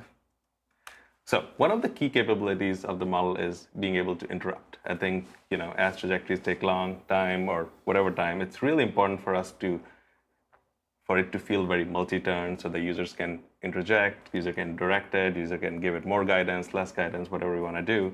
And that's what we're doing here. We essentially, the model was chugging along, figuring out all the things that we had asked before. And in this case, we essentially said, hey, can you also get us a pair of men's black shoes? And now it's thinking, and soon enough, hopefully it'll take that into account and keep going into its trajectory. There we go. So it says, acknowledge the interruption. It said, okay, cool. I'll also research men's black shoes in size 9.5.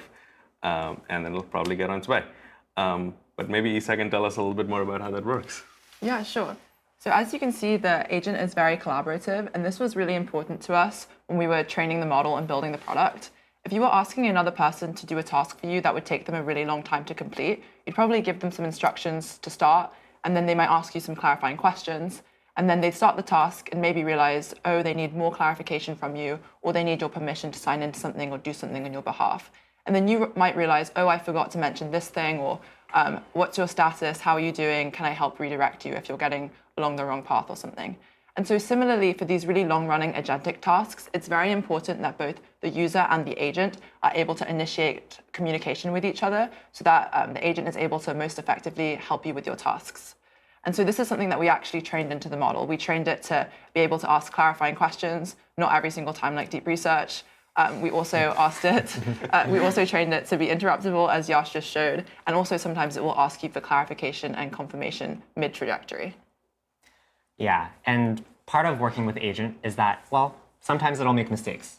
And that's why we felt it was important to train the model to ask you for confirmation at the last step of important steps. So for example, maybe before it's going to send the email, it'll ask you to take a look at the draft and whether it makes sense and whether there are any embarrassing typos.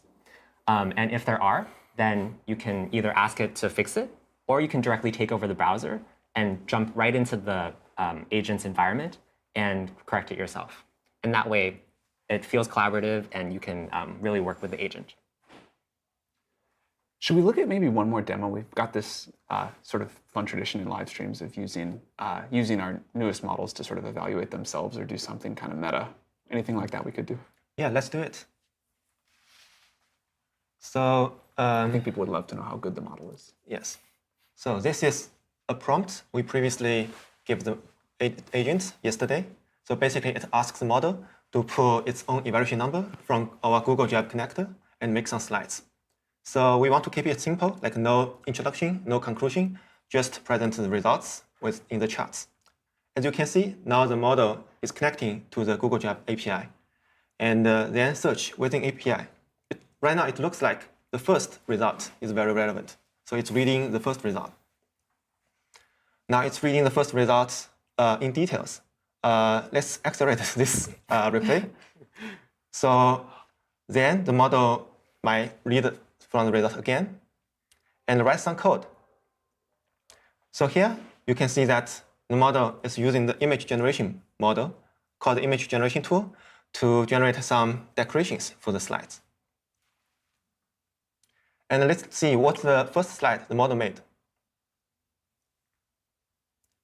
So here the model is writing some code that will be compiled to be the final slides. So this is the first slide the model make in this demo, which looks okay, but it's not polished enough. One of the key features in reinforcement learning is that the model will review its own results and refine the results to deliver a good final result. Let's see what the model gave us. We can click skip, and then the model gave us a good PowerPoint file. So it's a real PowerPoint that you can download and open it in any software. Let's open it in the Office. So let's present the slides the model just generated. First are two intelligence benchmarks. Humanities last exam is a benchmark that measures AI's ability to solve a broad range of subjects on hard problems. We evaluate the models with two settings, with and without tool use. We can see that the agent modes, the raw intelligence is already pretty nice, and with access to all tools, nearly double the performance to 42%. When evaluating models on humanities last exam, especially with the browsing ability, we have a two-layer decontamination that ensure that the model doesn't cheat on this benchmark. Frontier Math is a benchmark that measures the advanced mathematical reasoning ability of models. Different from our baseline, O4 Mini and O3, which use Python with function calling, we give the agent model all available tools, like a browser, a computer, and a terminal. The agent achieves new state of art of 27% on this benchmark with the help of all these tools. Next, we evaluate the model on two agentic benchmarks. Web Arena is a benchmark that measures web agents' ability to solve real-world web tasks. The agent model improves over previous O3 model that powers the core. BrowseComp is a benchmark we introduced earlier this year that measures the browsing agent's ability to search and find how to locate information. The agent model significantly outperforms O3 and deep research on this benchmark, achieving 69% pass rate. Finally, we care about how the users will benefit from our model in the real world. Spreadsheet Bench is a benchmark that measures the model's ability to edit spreadsheets derived from the real-world use case. Here, the agent model with the LibreOffice and the computer tool can already solve 30% of the task. When we give the model the access to the raw Excel file in the terminal, which further boosts the performance to 45%. Finally, we evaluate the model on an internal banking benchmark. This benchmark evaluates the model's ability to conduct first to third year investment banking analyst tasks, such as putting together a three-statement financial model for a Fortune 500 company. In this benchmark, the agent model significantly outperforms the previous deep research and O3 models. As you can see, this model is one of the most powerful models we've ever trained. It's not only good on benchmarks, it's also capable of reasoning, browsing, and tackling real-world tasks at a level that we cannot imagine 3 months ago. That's right. As Edward said, we think we've trained a very powerful model, and a lot of the power comes from its ability to browse the internet. And as we know, the internet can be a scary place. There are all sorts of hackers trying to steal your information, scams, phishing attempts. And Agent isn't immune to all these things. One particular thing we're worried about is a new attack called prompt injections. This is where, let's say, you ask Agent to buy you a book, and you give it your credit card information to do that. Agent might stumble upon a malicious website that asks it, oh, enter your credit card information here. It'll help you with your task. An agent, which is trained to be helpful, might decide that's a good idea. We've done a lot of work to try to ensure that this doesn't happen. We've trained our model to ignore suspicious instructions on suspicious websites. We also have layers of monitors that kind of peer over the agent's shoulder and watch it as it's going and stop the trajectory if anything looks suspicious. We can even update these in real time if new attacks are found in the wild. That said, though, this is a cutting-edge product. This is a new surface, and we can't stop everything. And so that's why I feel it's very important for the audience to be aware of the risks involved in using agent. And we encourage users to be proactive in kind of thinking about how they share their information. If it's highly sensitive information, maybe don't share that. Maybe use our features like takeover mode to directly input your credit card information into the browser instead of giving it to agent.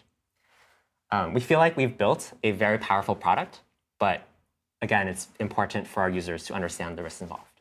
Yeah, I really want to emphasize that. I think this is a new level of capability in AI. It's a new way to use AI, but there will be a new set of attacks that come with that, and society and the technology will have to evolve and learn how we're going to mitigate things that we can't even really imagine yet as people start doing more and more work this way.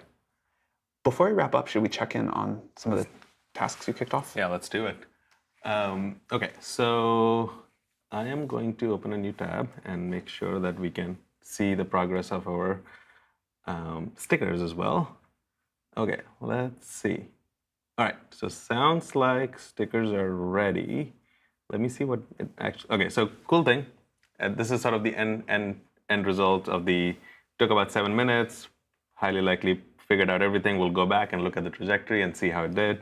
But at the end result, it looks like it's added to the cart. This is the subtotal. I can just go ahead and look at it and then figure out. I can just take over at this point, as Casey said, to enter my credit card information and then place the order really quickly. Model is asking for confirmations, etc., as it's supposed to do. Let's just quickly browse through the trajectory and see what it actually did. Oh, it looks like it generated some stickers. Oh, look at that. That's what it generated. That'll be a cute sticker. Cool. So yeah, that's the task. I think I can, at this point, finish up by myself, or I can ask the model to actually go ahead and do it for me as well. Let's check on the wedding. OK, great.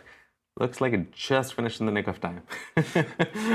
OK, cool. So in this case, as we said, we were looking for hotels, suits, and also shoes.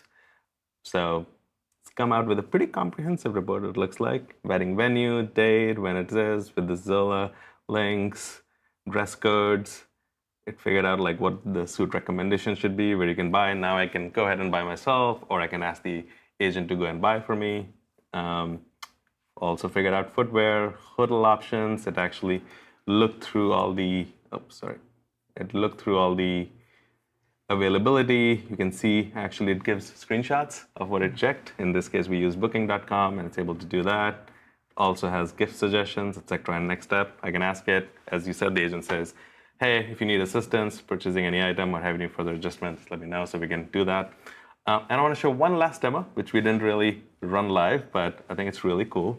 And especially because the folks who are getting married are really into MLB. So we asked the agent to go and build an optimal itinerary for visiting all 30 MLB stadiums, just in case you're thinking of a sabbatical, and then design the optimal route, prioritize Hello Kitty nights and whatnot, and present a final plan as a detailed spreadsheet. I'll really quickly run through this. I think it's just so fun to see. So again, like as we have shown throughout the live stream, it uses a multitude of tools, uses the terminal, using the browser, working through all the details. It'll probably use, again, back to the browser, figuring out Hello Kitty nights, and then sports stadium and whatnot. Oh, let's see, did I miss that? Oh, there you go. Map, building a map, using code to actually build it out. And then overall, we get like a pretty solid result, I think. At the end, it takes 25 minutes to work. Where does the season start and whatnot? You have a spreadsheet that you can quickly view just right inside ChatGPT. You can map the journey. Cool looking map, I guess. And that's it. So this is ChatGPT Agent. We hope you really like it. And over to Sam. Amazing work, all of you, and to your teams. This is, I think, really something that's going to help people get work done and have more time to do the things they want to do. I think it's really amazing how much you've brought together to deliver this experience, and watching the agent sort of use the internet, make these spreadsheets, make PowerPoints, whatever else, and do all this work is quite amazing. We're going live today for Pro, Plus, and Team users. Pro users will get 400 queries a month, Plus and Team users will get 40 a month. The rollout should be finished by the end of the day for Pro, and very soon for Plus and Team users. We'll try to be live for enterprise and EDU by the end of this month. As Casey mentioned, although this is an extremely exciting new technology, there are new risks. People learned how to use the internet generally pretty safely, although of course there's still scammers and other attacks. People are going to need to learn to use AI agents, and society is going to need to learn to build up defenses against attacks on AI agents as well. So we're starting with a very robust system, lots of warnings. We will relax that over time as people get more comfortable with it, but we do want people to treat this as a new technology and a new risk surface and use all of the caution that Casey talked about. But that said, we hope you'll love it. This is still very early. We will improve it rapidly, and we're excited to see where it all goes. So congrats again. Thank you very much. Hope you enjoy. Wow.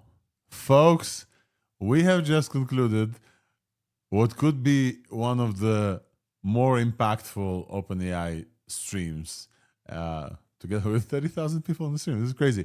OpenAI agents just launched. The whole team from Operator and Deep Research looks like it merged into one big team.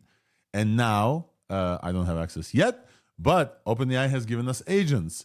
Agents are a combination of Deep Research, OpenAI Operator, which is able to use tools and click on browsers, while Deep Research can read super quick. And I am kind of speechless and can't wait to play with this, because what the actual, I don't think they need their own browser like we thought they will have their own browser. It feels like the browser team is working on whatever we just saw just behind the scenes running in their containers. Folks, thoughts? Yam? Niton? I think it's insane. I mean, it all depends on how it works in practice. It looks like an insanely potential to be an huge thing, but you need to see how it works in practice to know. Many things sounds really well, and it's very hard to get these things right on a wide range of tasks. And I can't wait. I'm refreshing ChatGPT all over the stream. I want to play with this. I want to play with this. I can tell you when it's coming out. Because it's starting to roll out today to the pro users. Yep. And by the end of the day, pro users should have it, and plus and team users in the coming days. So what do we have? We have multiple things that they've mentioned, including some wild benchmarks. Let's use the word because they are wild, folks. The really funnily named Humanities Last Exam is not going to be Humanities Last Exam. It's already clear. But God, they had 41% using all the tools. So agent, it has browser, computer, terminal, code, everything. 41% on Humanities Last Exam. 41%. Remember Kimi K2 from before that we all really like because it's so powerful? It gets 4. So like that. That's the difference. Just to give you a perspective. Yeah. I like how on the screen for folks who are just listening, we're showing all of the comparisons that OpenAI decided to post with Humanities Last Exam. All of them are OpenAI. So they're comparing themselves to OpenAI 03 at 20%.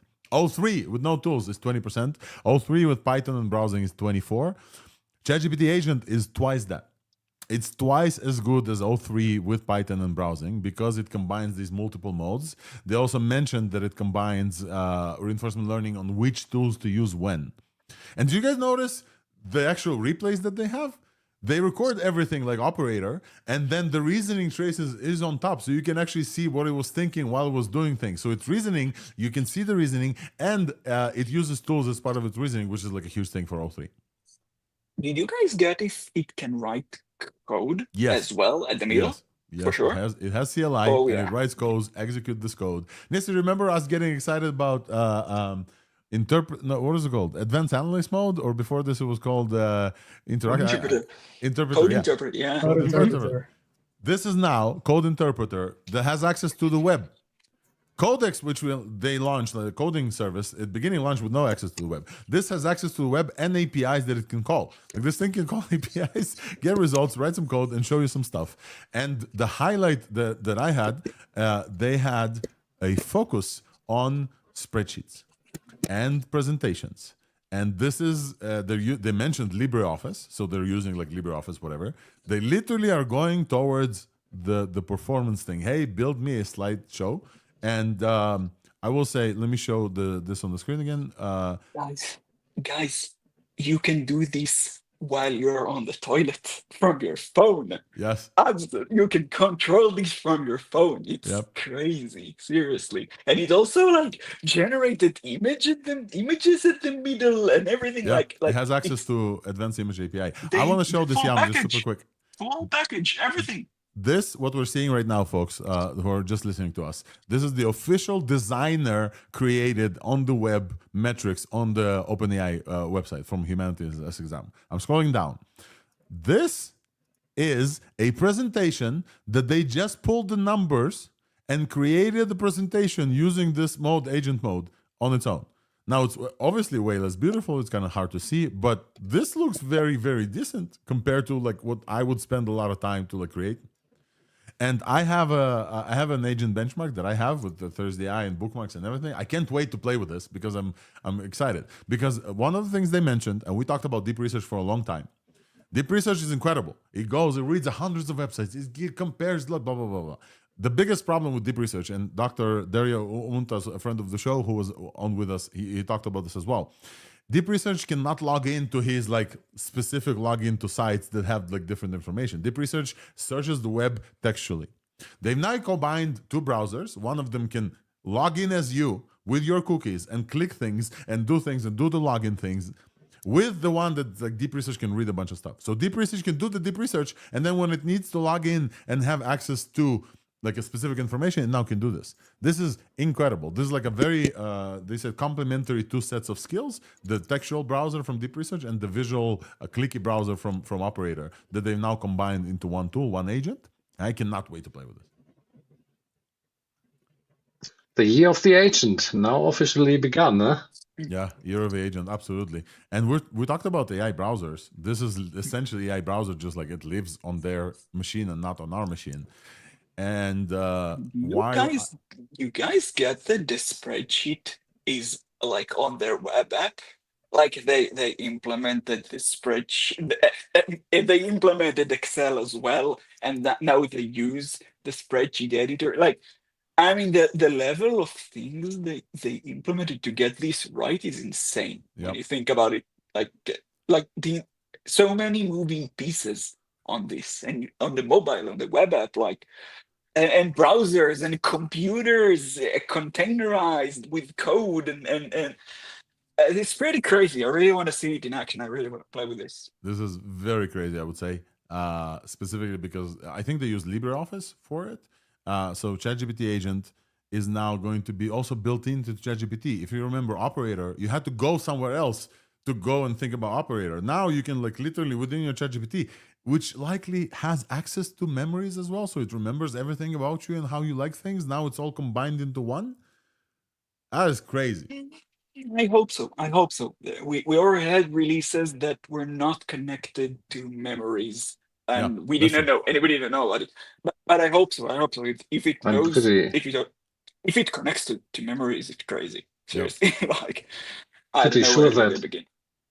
They will have to, because if I tell it, oh, I'm hungry, then the agent can order pizza, for example, and it needs to know what your allergies are or what you like to eat and stuff like that. And you don't want to write a novel every time you use the agent. So it needs something like that. And the memories are a clear thing where it would even learn while you use it. So you tell the agent, okay, no, I want this, and then it could remember. So sooner or later they need it. We have confirmation that it has memories, yeah. Let's go. Yes, nice. Let's go. Nice. Alrighty, folks. This is, I'm not ready to stop talking about this. I just like can't wait to play with this live on stream. This is what the purpose of the live reaction thing is. OpenAI, please prioritize my release. I'm paying for the pro thing. I'm ready. I want to play with the agent. I have tasks that I wanted to do. I know exactly what I wanted to do. Meanwhile, let's compare this to what's going on in the world. We've talked about Comet browser from Perplexity last week. We've talked about Dia browser the week before. Those agentic browsing things, there's a bunch of other ones that we didn't cover yet because like they're getting proliferated. Yeah, we discussed this, Wolfram, as well. This is the new browser war. This is Chrome against Fireworks against Internet Explorer all over again. Whoever can do stuff for you, and OpenAI's approach is a little bit different here. It's more than that. Claude Code, for example, which I've been preaching for a couple of months, but now everyone caught up. Claude Code's strength is that it can use your computer, like your entire computer. It can do whatever you want with your computer. It's not a browser. It's still in the terminal. If you want to connect to a browser, it has its own text browser thing, but it's not like UI native browser. So I mean, it's a completely different thing. Like you can control the full computer and do whatever you want with it using it as a tool, but you're not native to the browser. Here we see both. It's more. It's way more.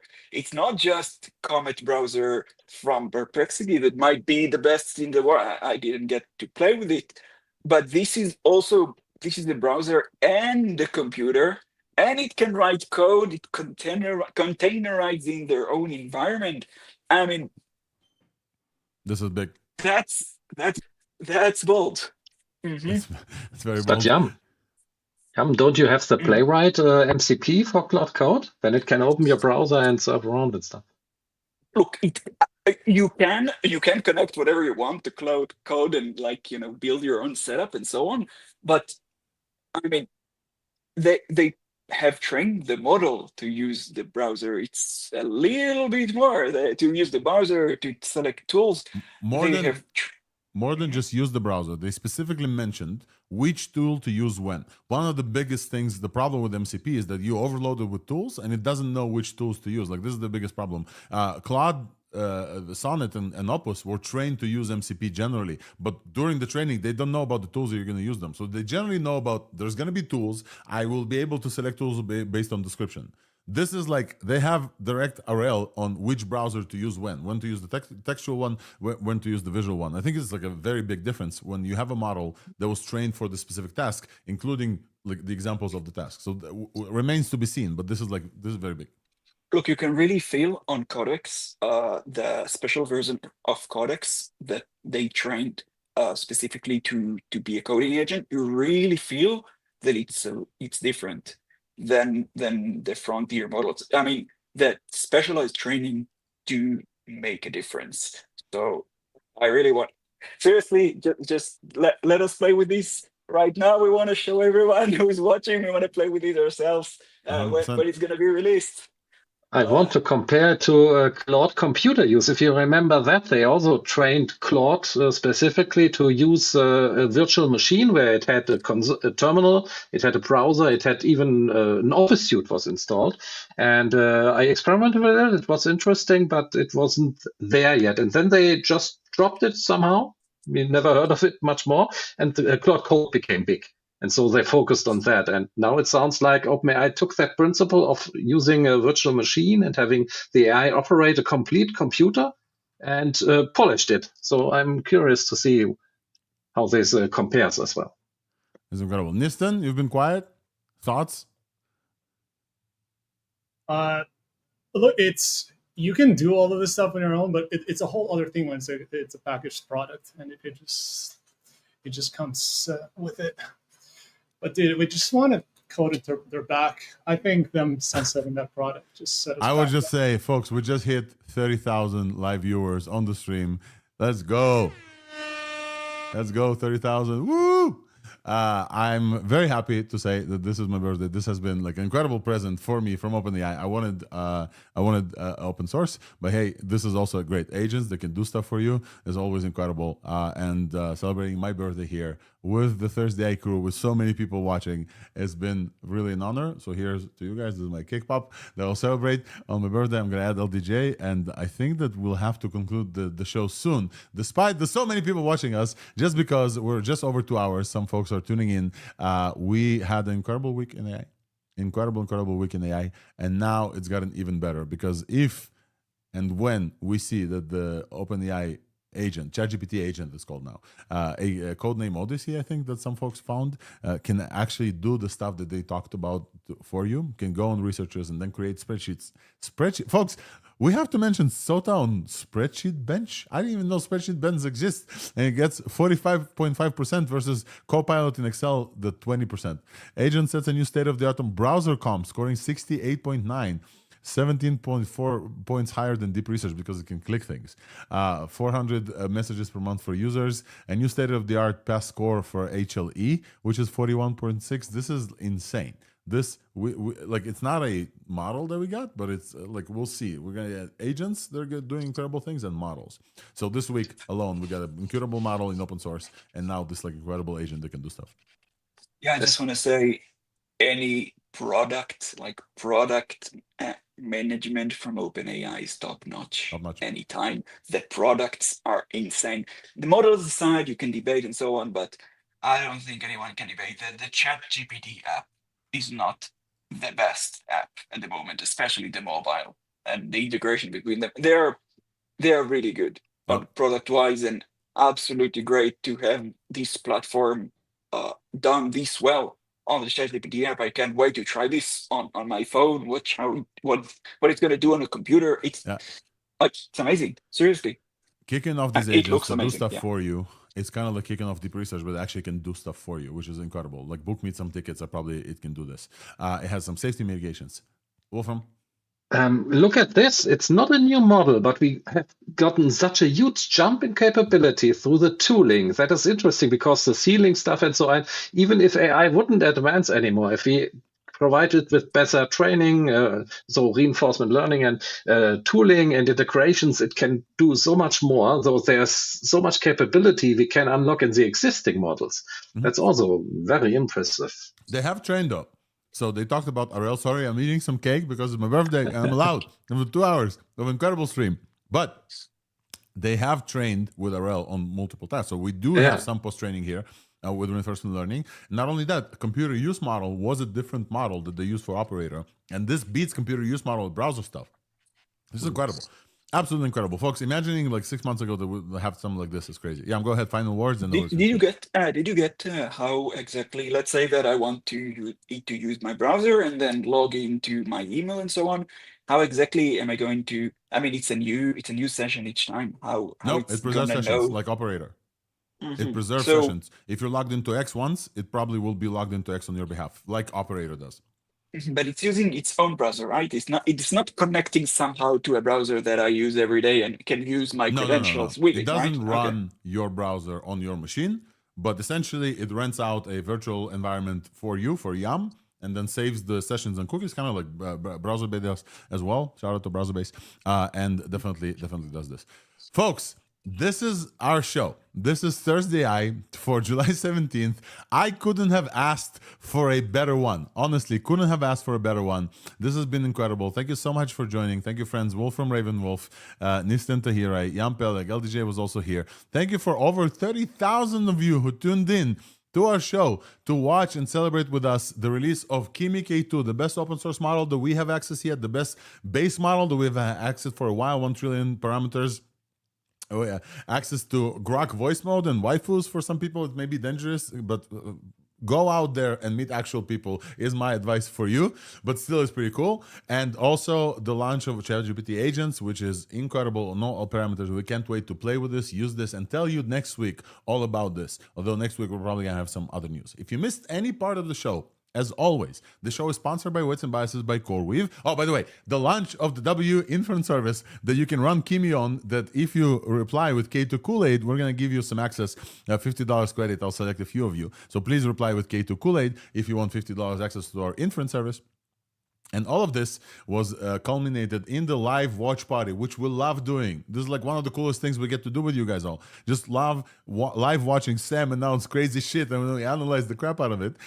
So of ChatGPT agents that can do a bunch of stuff for you, culmination of the deep research stuff and the operator stuff together, including reinforcement learning. If you missed any part of the show, as a reminder, you can use the ChatGPT agents to go to ThursdAI.news and subscribe for you and analyze the latest episodes. ThursdAI.news. Everything we do here on the show is recorded again and posted as a podcast, as a newsletter, with everything in the links and show notes. Huge thanks to everybody who tunes in from week to week. Huge thanks to my co-hosts and huge thanks for everybody who works and releases incredible things for us in AI. With that said, this is our show for this week. We are looking forward to seeing you next week. Very, very excited to what's going to come. And yeah, that's pretty much it, everyone. Thank you so much for joining. Thank you so much for celebrating my birthday with me. And yeah, we'll see you next week. Bye-bye. Enjoy your birthday. Bye, everyone.